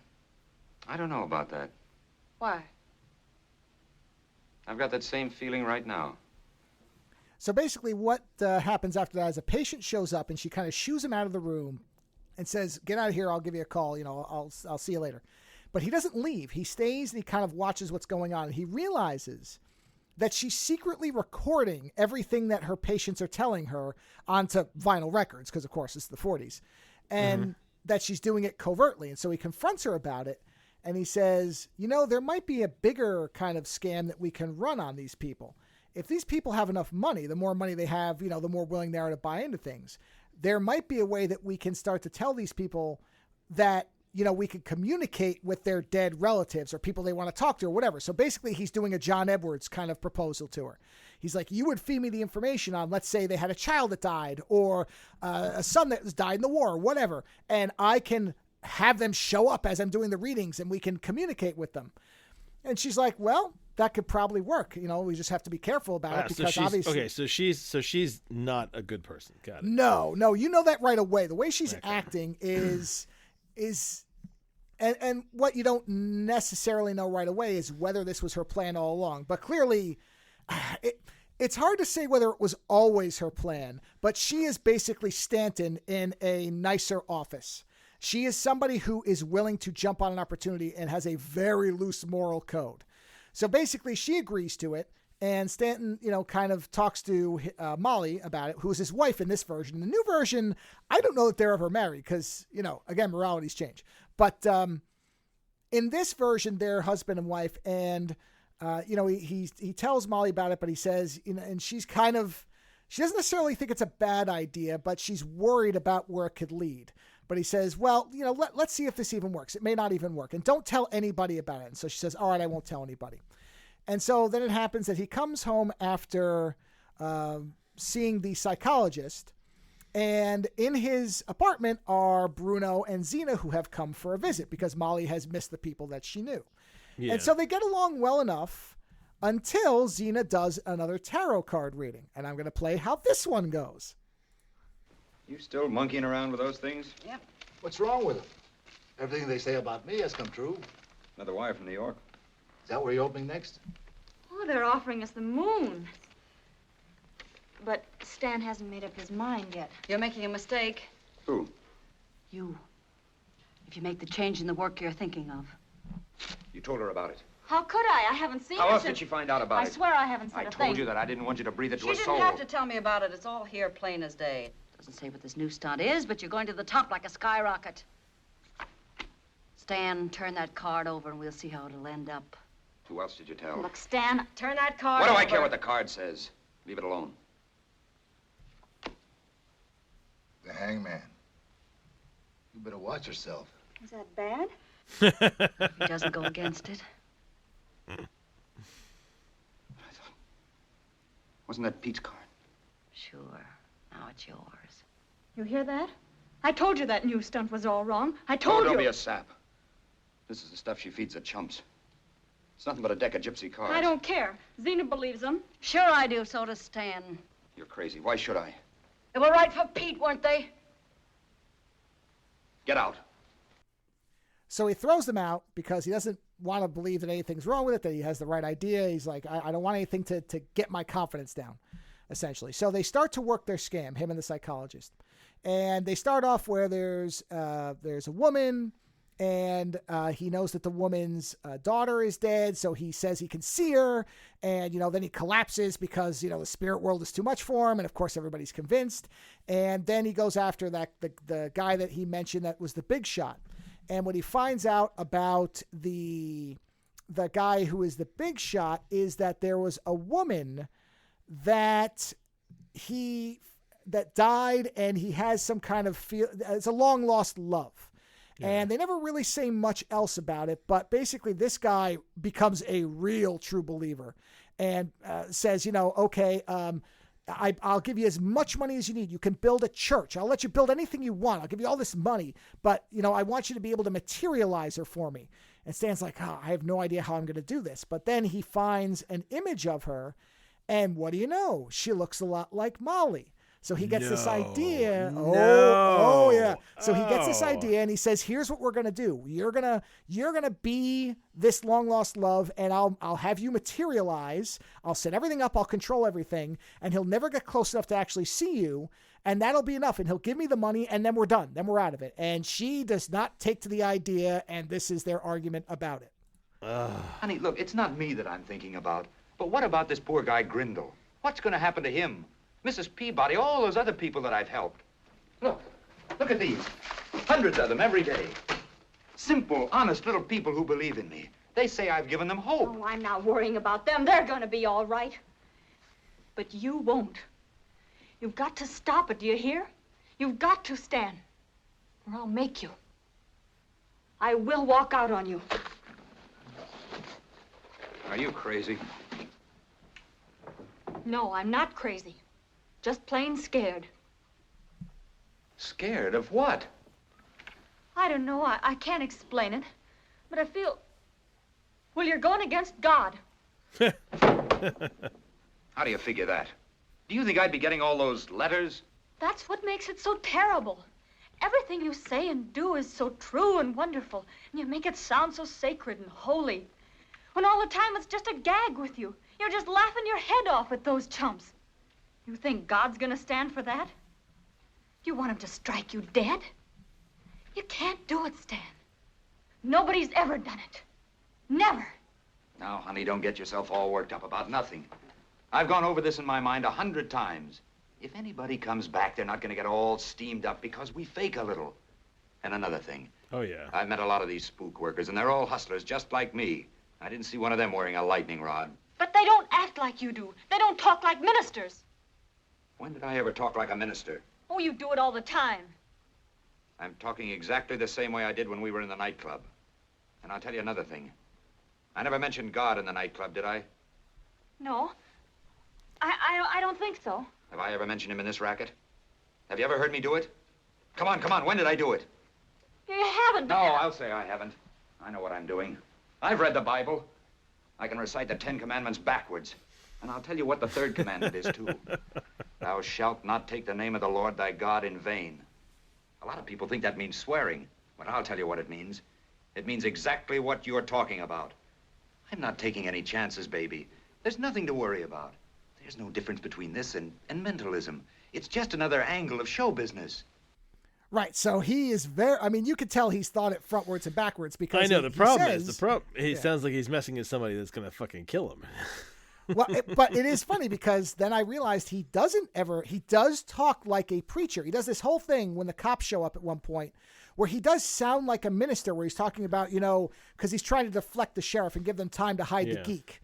And he manages to do a reading on the guy, a reading of everything, and he manages to kind of deflect him off by saying, you're a good man, and I sense that you're protecting people. And the way he talks is very much a minister type of speech making. But he never mentions God. He doesn't say anything that, again, it's...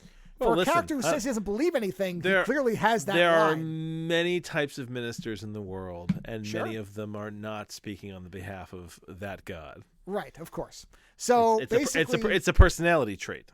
Oh, yeah, no, absolutely. But I also think it's probably a byproduct of the era of the movie where they want to make sure that nobody thinks for a minute that he's being blasphemous. But in any event, it works perfectly fine for the movie. It doesn't matter. And so Molly finally does agree to do what he says. Oh, man. See, I dread watching this movie now. So if you dread this one, you don't want to watch the new one, that's for sure. Oh, man. This is a much nicer version, trust me. So he sets it up, and the guy... believes it's her, and he starts to go towards her. He says, no. If we get too close, she'll vanish. Fall to your knees and thank her for showing up or whatever. And so they get on there praying, and Molly, he starts breaking down. The guy does. And Molly feels so terrible about it that she comes at them and says, I'm sorry. This is not right. This is not right. Oh, and she ruins it.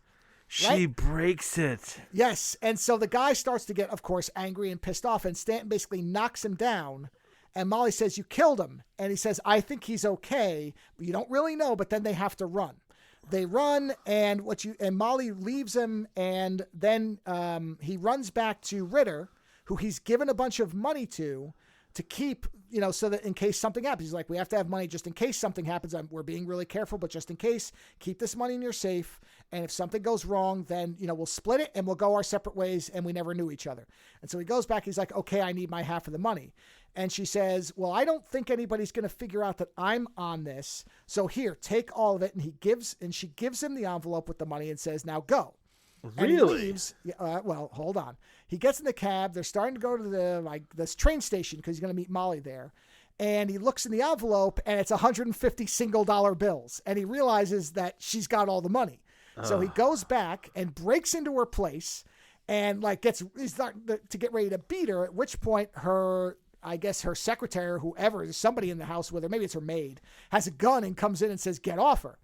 And basically Ritter's like, oh, no, don't worry. He's just a patient having a breakdown.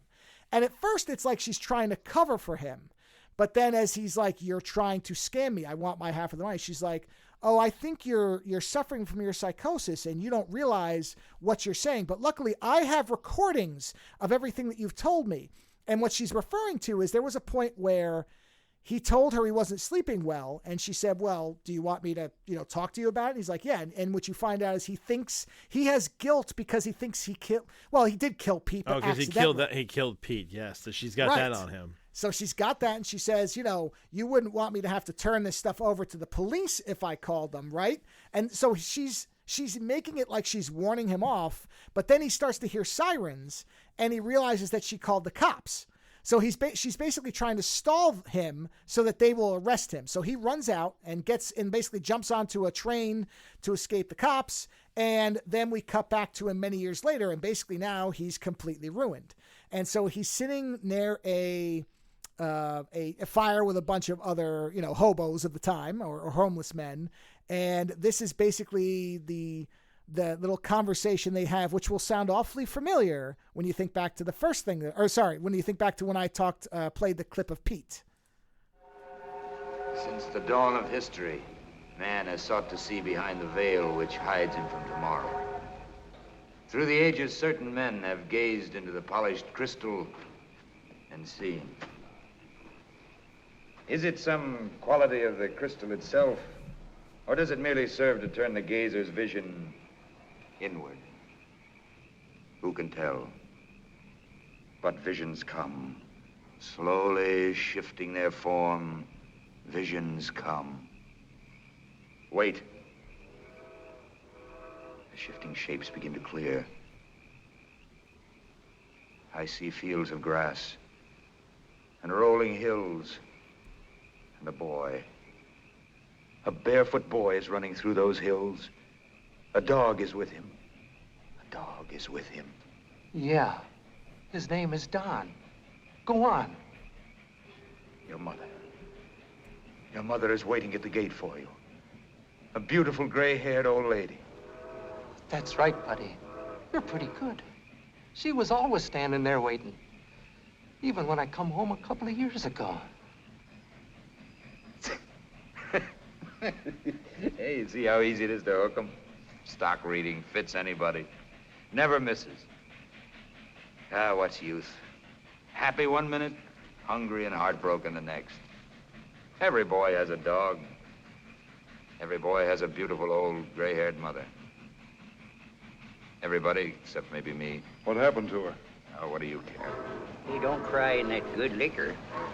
So basically, he does the exact same thing Pete does because now he's basically in the same position. Did he just say, don't cry into good liquor? Yeah, and they basically take the bottle away from him. Yeah, and then they drink all of it. Yeah, so I mean, so now it's Stanton at the very end. He's in the same position as Pete, and you see him he sees an ad for Xena, and he goes to a local carnival, and you think it's probably to see if she's there or maybe if Molly's there to try to find somebody, and he can't find them.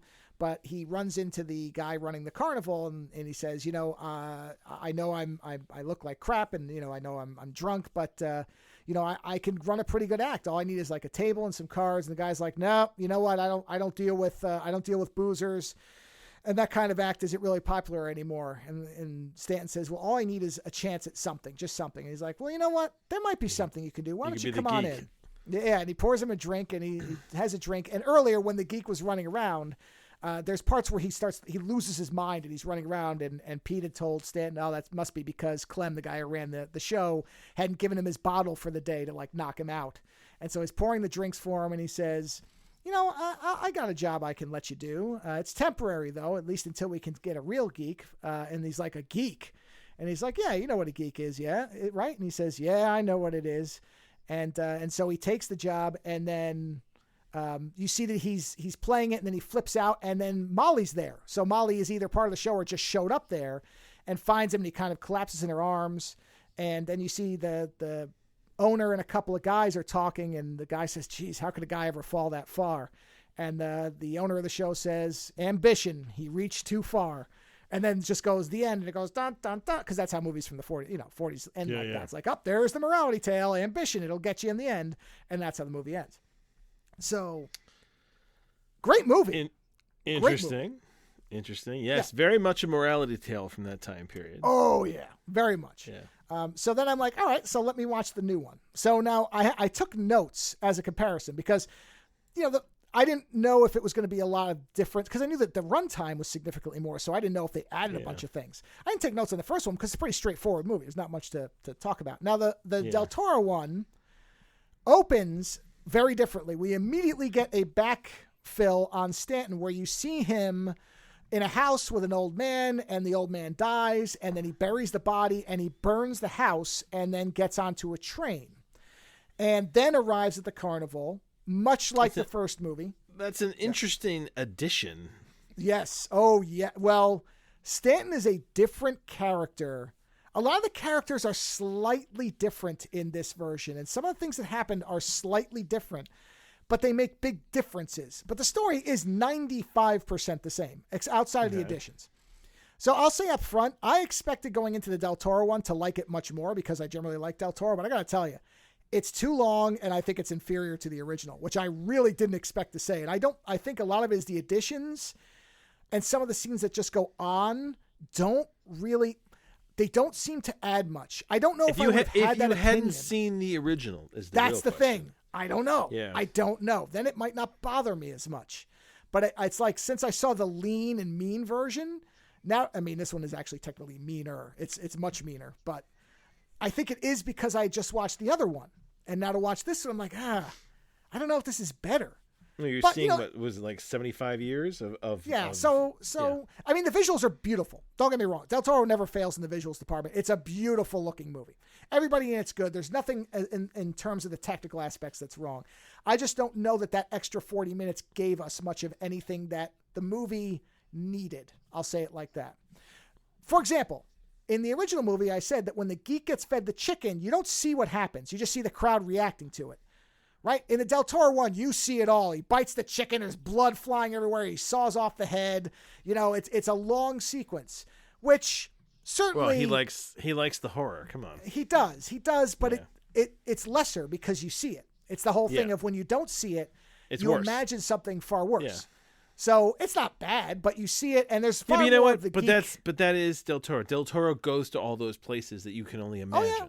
No, I agree. It's not that I'm saying it's bad. I just don't think it adds anything. Yeah. I don't think it actually benefits the audience in that way, but whatever, no problem. So the geek is the same, where he gets loose and he's dangerous, and, they're giving him a bottle and all this stuff.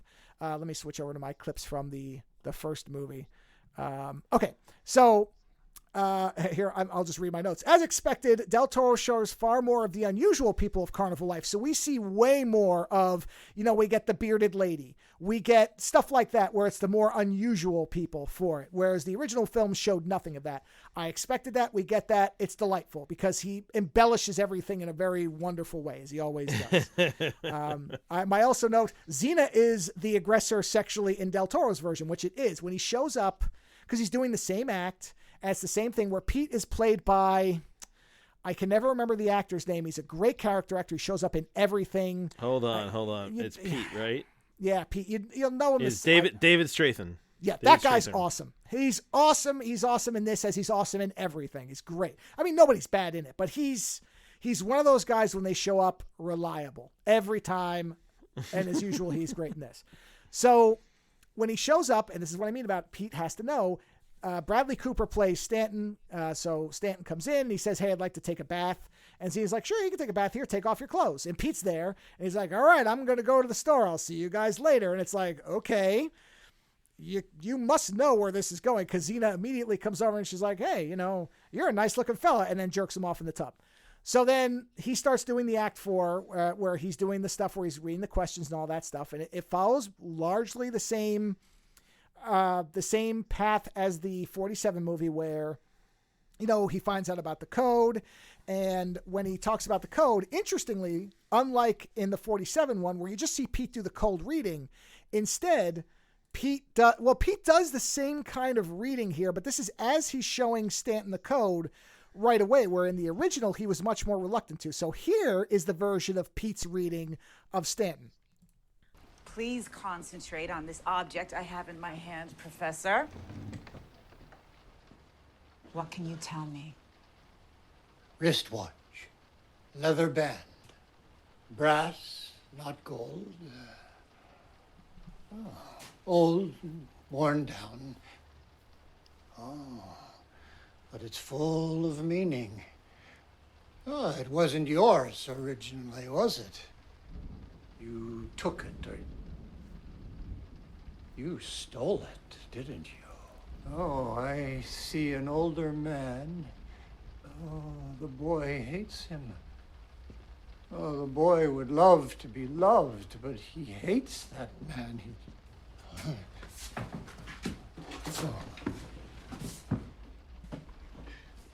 Death. Death and the wish of death. He loved that watch. That was his pride, my father.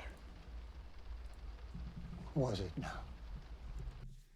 And then at that point, Pete stops because he says, no, now it's getting, we're starting to cross a line. You have to be careful when you do these readings because you don't want to cross a line. He stops. But essentially what we get out of that is that watch, which Stanton took off, was his father's watch, who was the person at the beginning of the movie, because we see like a flashback to it, which you probably would have guessed anyway, but that's basically cementing that.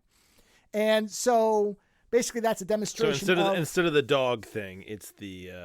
yeah, he says basically with women, well, I think later Stanton says with women you go with the mother, with boys you go with the father. It almost always works. But yeah, it's the same thing as it's a blanket reading you can apply to anybody.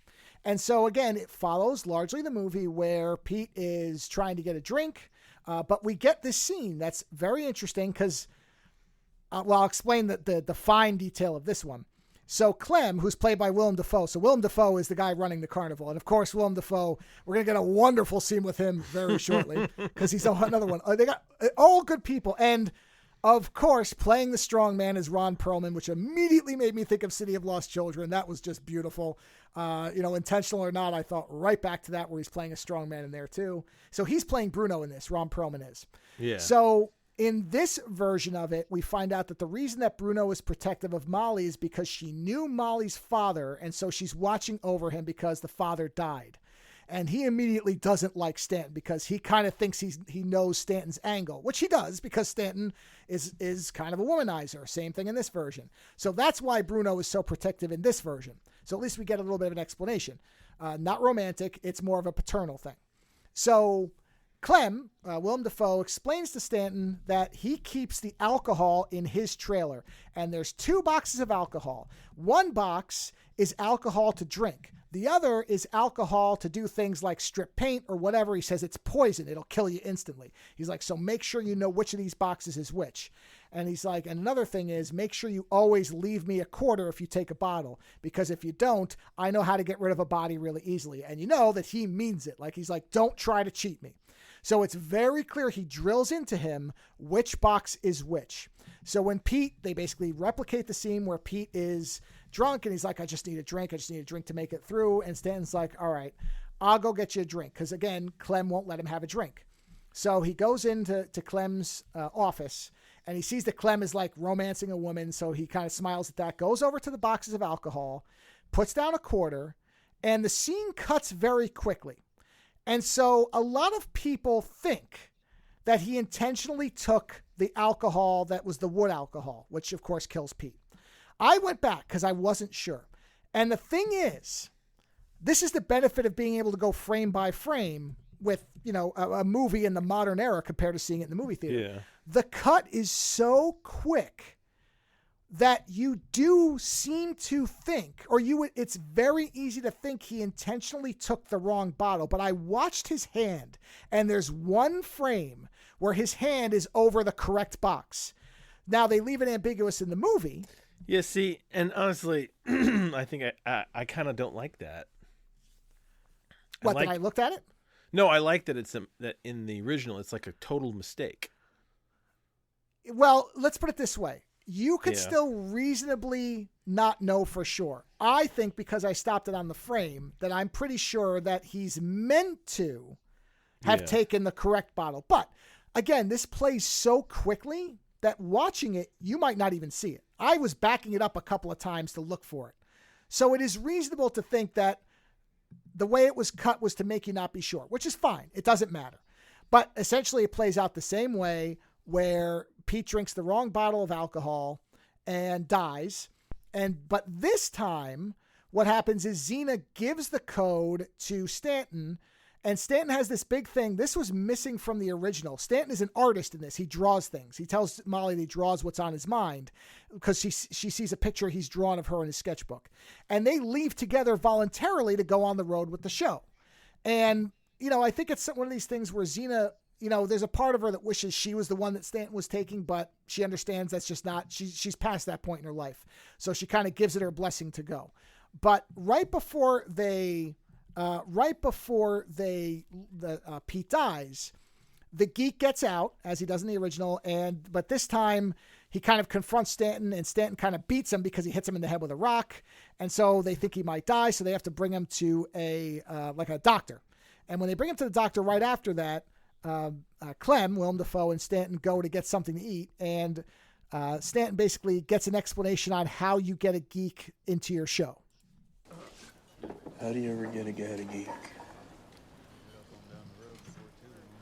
Oh, I ain't gonna crap you up. It ain't easy. You gotta pick up a broken drunk, a real alky, a 2-bottle-a-day full, see? Pick him up from where? Nightmare alleys, train tracks, flap houses, you name it. A lot of folks came back from the war addicted to the poppy, to booze. Now, opium really sinks its claws, but you reel them in with booze. You tell them, I got a little job for you. It's a temporary job. Make sure you emphasize that. Just temporary until we get ourselves another gig.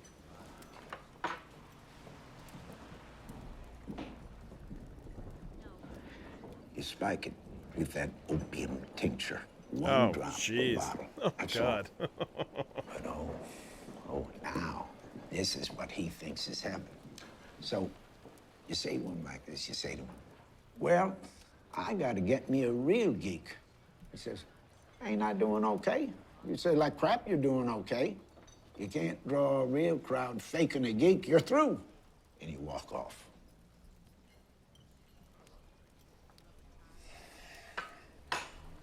Now, that night, you drag out the lecture, you lay it on thick. All the while you're talking, he's thinking about sobering up, getting the crawling shakes, screaming, terrors. You give him time to think that over while you're talking. Then you throw him the chicken.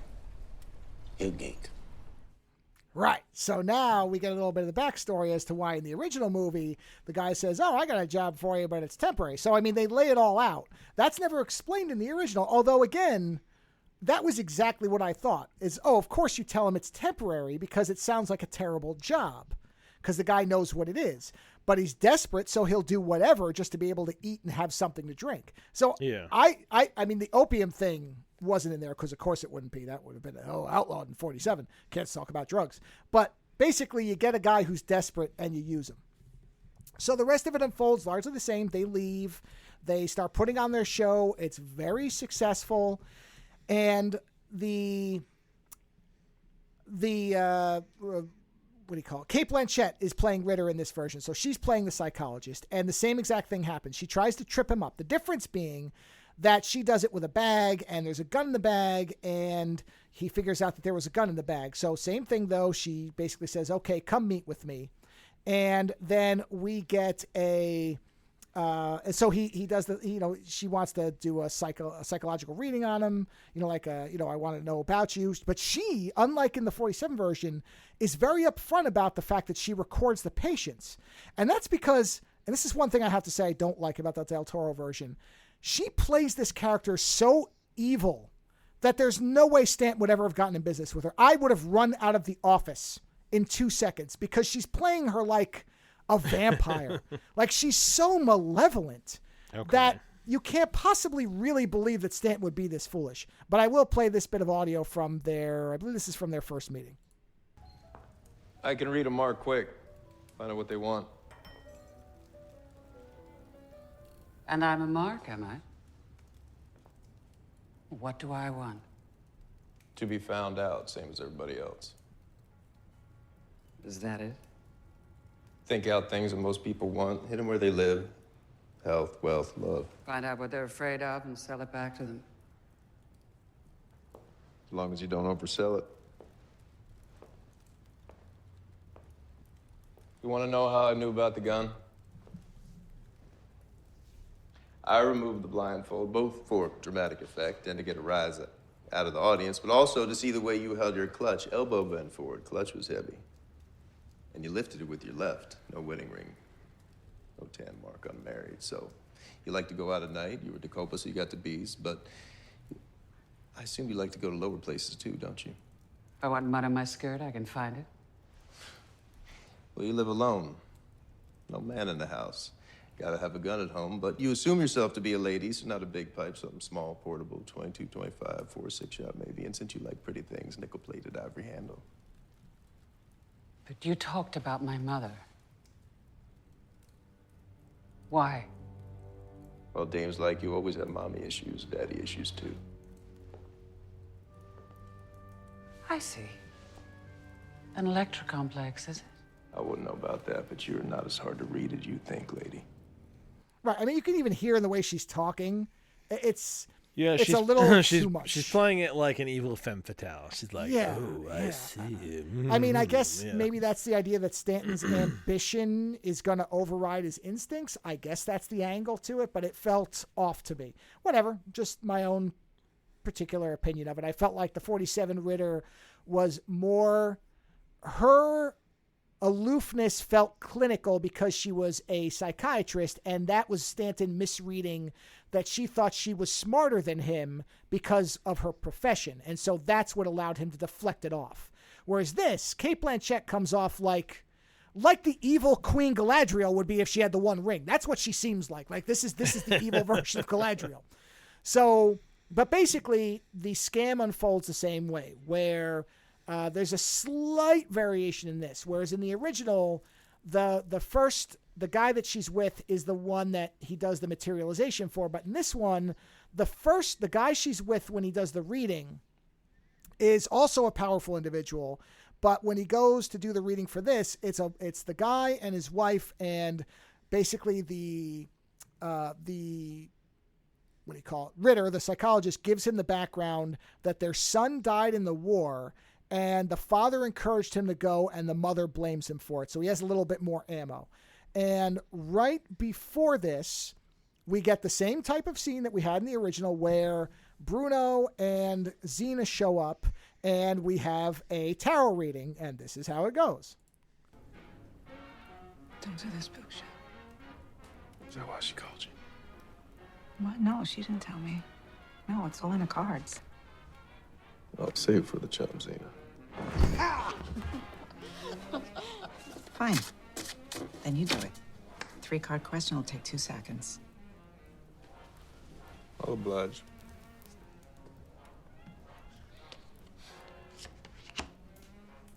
Downfall. Impending danger.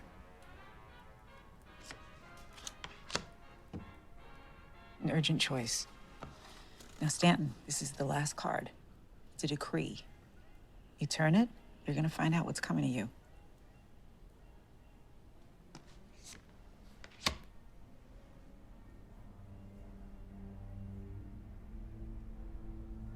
The Hanged Man. It's upside down. But you can still choose, Stanton. Well, you said so yourself. There's no such thing as bad cards, remember? Just depends on what you do with it. Look. I fixed it. I fixed it. Yeah, so what he does is he spins the card around into him. Oh, that's it. You know, bad luck is taken care of. And so, you know, again, as in the 47 version, they go ahead with this plan. Now, the difference is that, like I said, it's a different guy who has the young woman that he wants to talk to. And this guy is basically like a mob enforcer. So, a guy with a bodyguard, and they put him on a polygraph, and he has to kind of talk his way through it because he has the information from Ritter, which, again, one of these things where I sit there and go, would the guy not have figured out that Ritter told him? It's like one of those things where you hear him talking, it's like, there's no way he could have known. Well, yeah, there is one way. I would have probably made sure that the psychologist didn't tell him. But again, you let these things go. Who cares? But so for this one, you find out that the woman who died is a woman that he had an affair with. She got pregnant. He forced her to have an abortion, which killed her and the baby. And that's what his guilt is over. So again, we get a little bit more on what the guilt is about. But we then get a replay of where he figures out that that Molly can pass for the wife, and Molly is horrified for it. And we get a variation on that same scene we got from 47. Not me, Stan.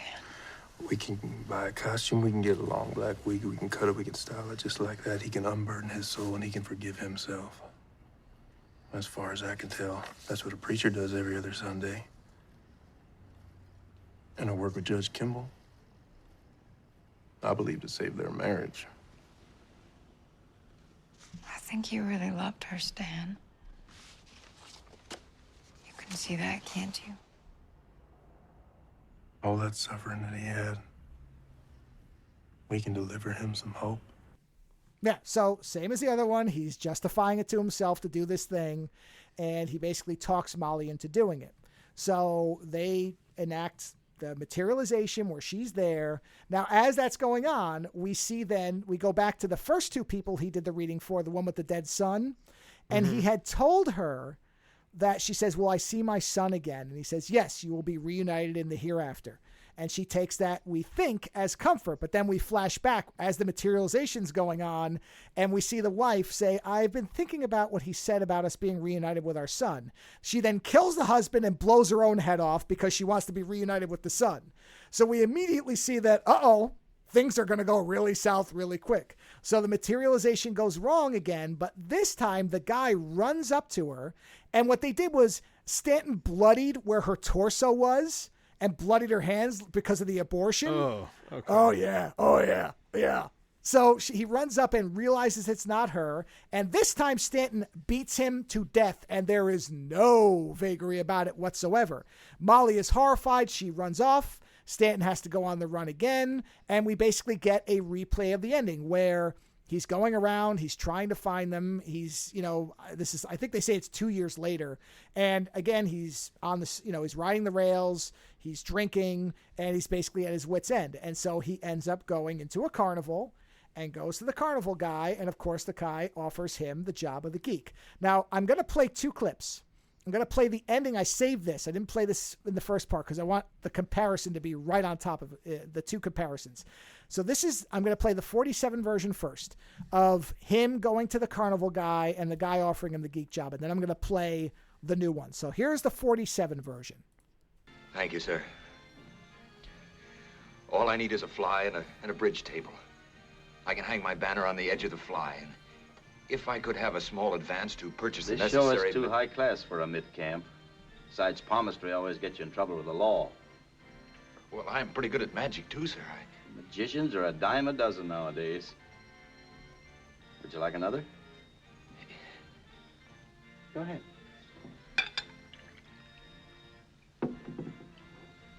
Anyway, I never fool with an act unless it's got something sensational. Yeah. Yeah, sure. Wait. I just happened to think of something. I might have a job you can take a crack at. Of course, it isn't much, and I'm not begging you to take it, but it's a job. Yeah, well, that's all I want. And we'll keep you in coffee and cakes, bottle every day, place to sleep it off in. What do you say? Anyway, it's only temporary, just until we can get a real geek. Geek? You know what a geek is, don't you? Yeah. Sure, I know what a geek is. Do you think you can handle it? Mister, I was made for it. Okay, so that's the 47 version. Now here is the 2021 version. Same scene. I would like to apologize for my appearance. I've fallen onto some hard times of late, but I do have an act that I know would be of great value to you. You were a carny, huh? Well, I top line a mentalism act for 2 years. 2 shows a day. Sold out. Mentalism. Yes, sir. Sorry, brother. Some other outfit maybe, but not us. Well, if I may, I would love to demonstrate for you. Jesus. You smell like you pissed your pants. I don't hire no boozers. Now beat it. Go on, beat it.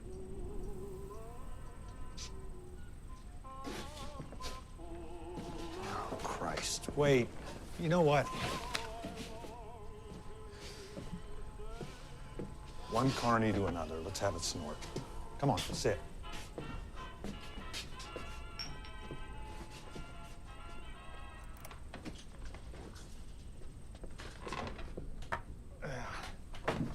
I don't like mentalism.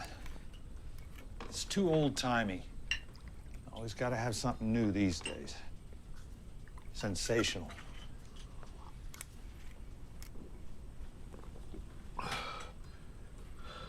I just happened to think of something. I might have one job that you could take a crack at. It ain't much, and I'm not begging you to take it, but it's a job. It'll keep you in coffee and cakes, dry place to sleep, shot now and then. What do you say? Yes, sir.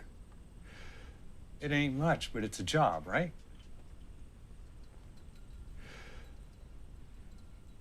Of course, it's only temporary. Just until we get a real geek. You know what a geek is?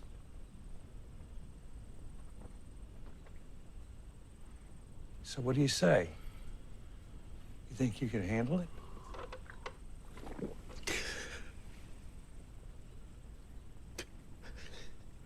Mister.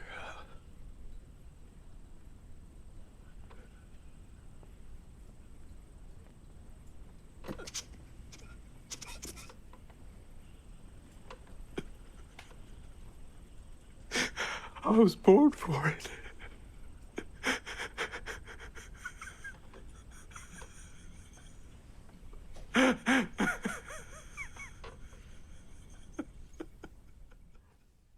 And that's how the second one ends. So basically, now, is he laughing or crying or both? Both. He starts out crying, then he's laughing, then he goes back to crying. I mean, I cut it way down because it goes on. This is what I mean about because he kind of realizes, Yes, but again, the scene that was 1 minute 40 in the original or 1:30 is now 2 minutes and 45, and I cut it down.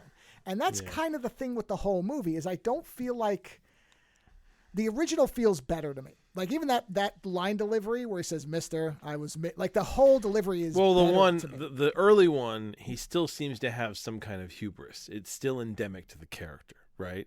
Whereas in this version, he seems truly broken, and he knows he's broken.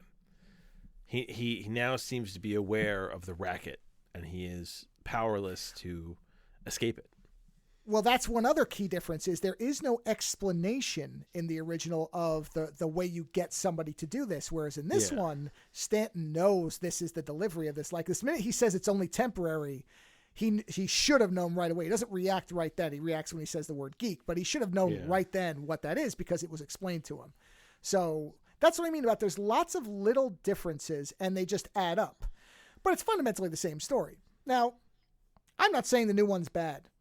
At all. It's not bad. I mean, I watched it all the way through and I was, but part of it was because I was kind of like, oh, this is interesting. But if you haven't seen the original, you might really, really dig this one. Yeah, I'm sure. Look, it's a good movie. Everybody's good in it. I can't say anything really bad about it, except that I saw the original. And this is one of those cases where, but as with any movie that's from the 40s in black and white, 80% of the people that would watch a movie now won't watch it. So what's the difference? Go ahead and watch the new one. It's perfectly fine. But if you can tolerate, or you want to see what, in my opinion, is the better version of it, then I would go find the 47 one and watch that. Now, I know it's on Criterion. I don't know. Let's see. Is it anywhere else?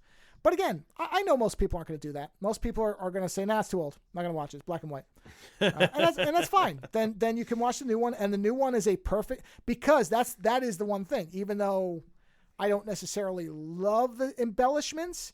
The story is identical, and it's a good story. Therefore, I'm sorry, I did leave one thing out. You find out that he killed his father. He intentionally left the window of the house open so that his father would get pneumonia, and then he buried him because his dad basically pretended to believe, well, I don't know, pretended or not, but he was always talking about God, how God would deliver him, and yet he drove his mother away, and then it was just the two of them, and they had nothing. So in this version, he murdered his father.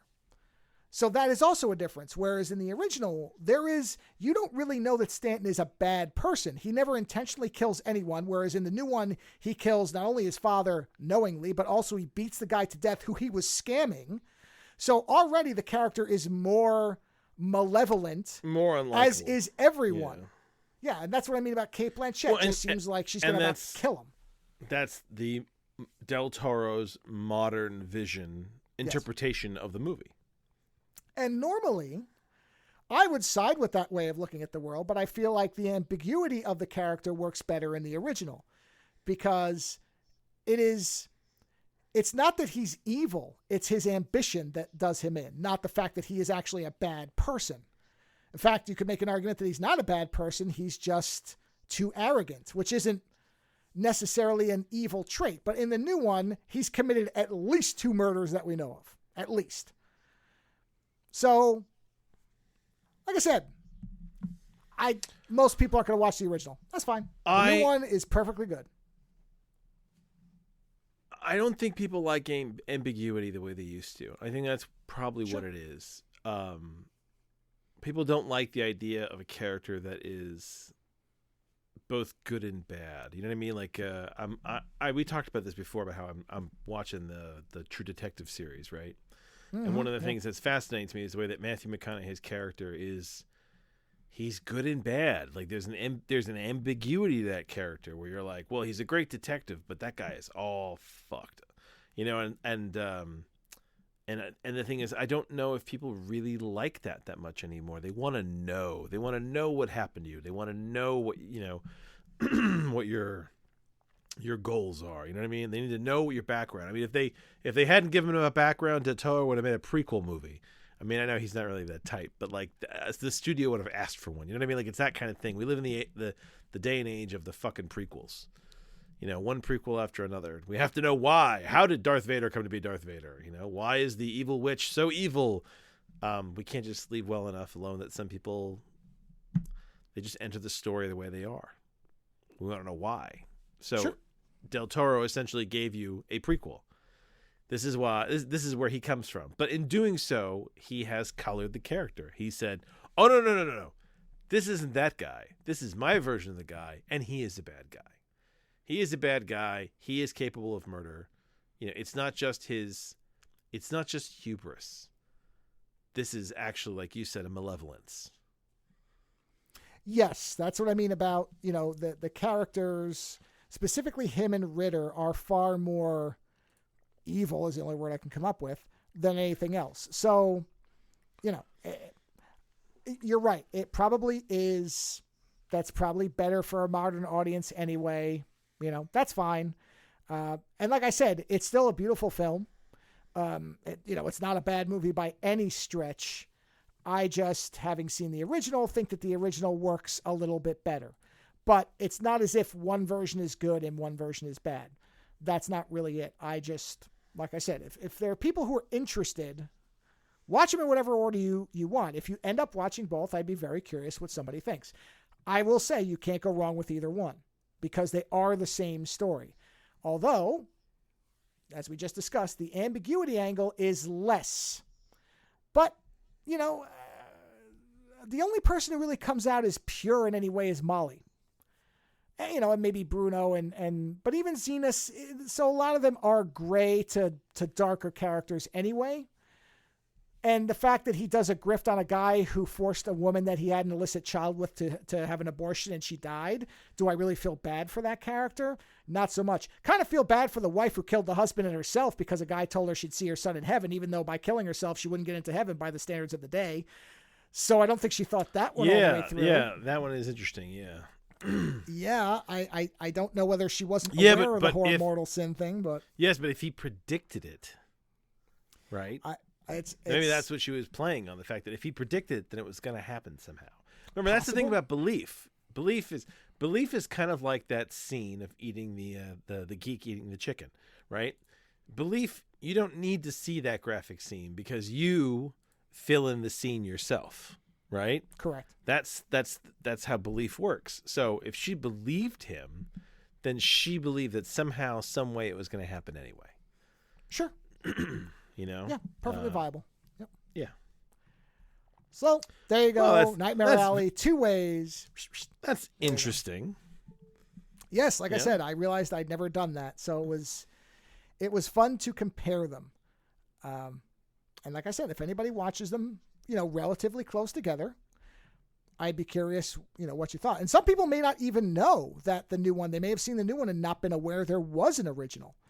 And if you are inclined to watch movies, which I kind of think if you're willing to watch a movie from the 40s, then you probably could watch a black and white movie. I don't see what the fucking problem is. Oh, I don't either, but that's not the world. This is the thing that screws me up with this. It's like, yeah, it's just a movie. Oh, it's black and white. So it's just a movie. Well, that's like the ambiguity thing. Why should that be bad? But it is. Yeah. Well, is he good or is he bad? I need the director to tell me. I can't make my own decisions. Yeah. Yeah.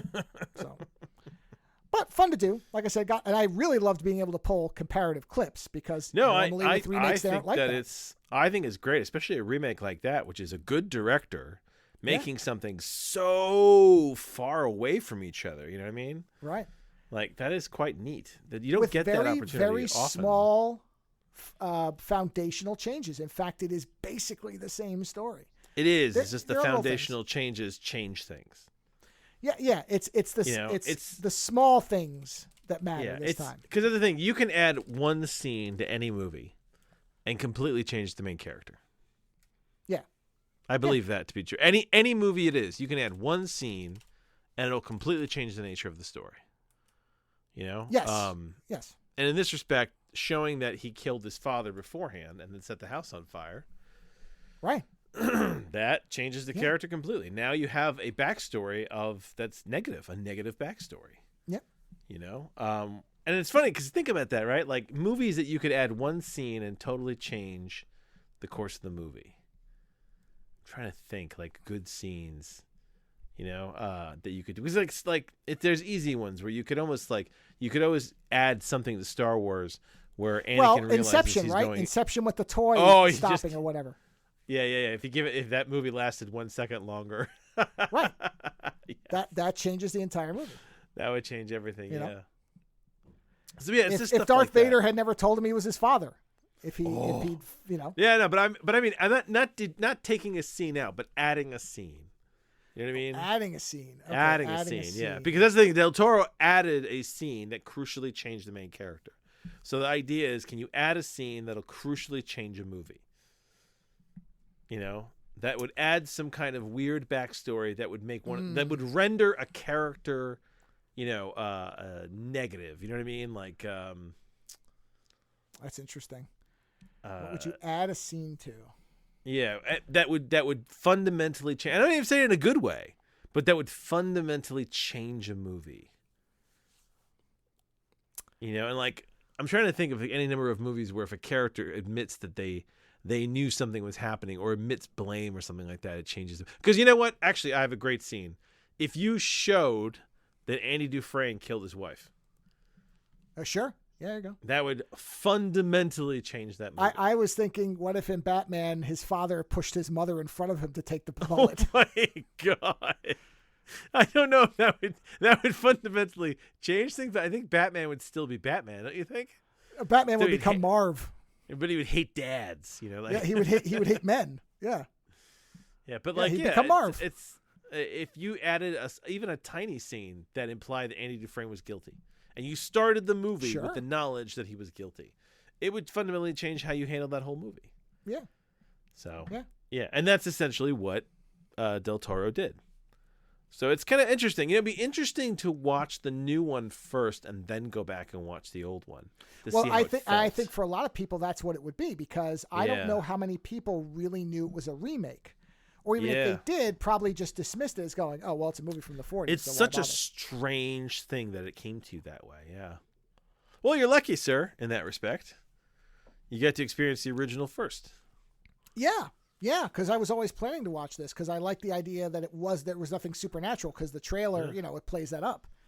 And so, yeah. Well, the new, what is it? The new Murder, was it not Murder in the Orient Express? This is a new one. The Death in Venice. Haunting in Venice? Haunting in Venice, yeah. See, I really hope that there's nothing mystical about that movie. I need that to be a fucking well, that's Agatha Christie, or is it not? It's Agatha Christie, yes. Did she? I've never read Agatha Christie. Does she usually do supernatural? No, right? she never does.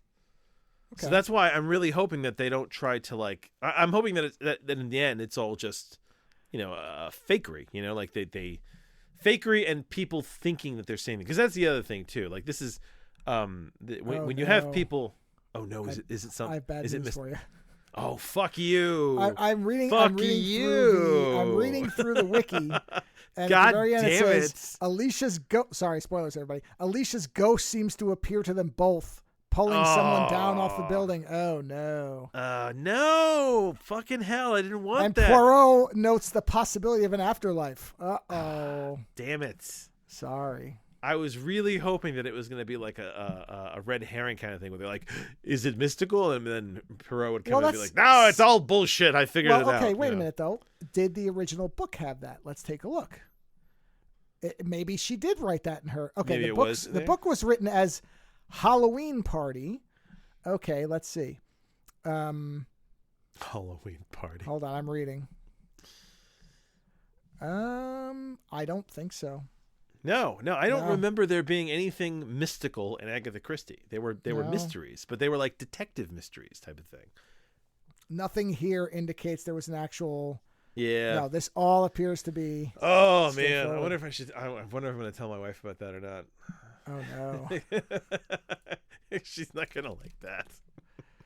Yeah, that's because I asked her. You told me the thing about True Detective where there are a lot of people who thought that there was like a mystical element going on. Yeah. So the other day, my wife and I were talking about the show, and I was like, "Hey, do you think that there's something mystical to the show?" And she was like, "No, it's a serial killer show." And I'm like, "Right, so there's nothing going on here. You don't think?" And she's like, "No." And that's the thing is that's kind of the way we lean. So to have that movie to be like, "Oh no, there might be something mystical," you're like, "Oh fucking hell!" Like. No, yeah, I'm reading now. They specifically, that's the reason they changed the title. They said the title is supposed to clue you in that this is going to be a big change from the book. So yeah, that's why it's not called Halloween Party. It's called A Haunting in Venice, and they wanted to go more into the horror genre. Yeah, so there you go. That sucks. Yeah. Well, on that note. Right. Well, sorry about that, everybody. So if you don't want any supernatural in your Agatha Christie adaptations, I guess that's not the film for you. But like I said, you can't go wrong with either one, because I know it may sound like I'm down on the Del Toro one. That's definitely not true. It was still a expertly made film. You like it, you just don't like it as much as the other one. Right. So if anybody has seen the original and you didn't know there was remake, and you didn't know there was, although I really shouldn't even call them remakes and originals, because they're both adaptations and apparently the same story. So yeah, if you've only seen the more recent adaptation, I might read the book. I'm sort of curious now. If you've seen only the recent one, you might want to go dip into the older one and watch it. You might find it an interesting, maybe not superior for you, but it might be interesting to see a different variation, because a lot of remakes are either so close to the one that was just made that they seem pointless, which is not the case here. This is a movie with a huge gulf of time, so I don't care it's remade. Yeah. That doesn't bother me the way, say, remaking a movie from 7 years ago or something makes no sense. Yeah. And a lot of remakes change a lot of things that seem unnecessary. That doesn't happen in this film. Like I said, I don't necessarily love all the additions, but there aren't big changes except for Stanton's background, and I don't even necessarily dislike that. It just is probably the only significant change. And to be fair about it, there is nothing that the original presents that rules out that Stanton was a bad person before he got to the carnival. We just never see it.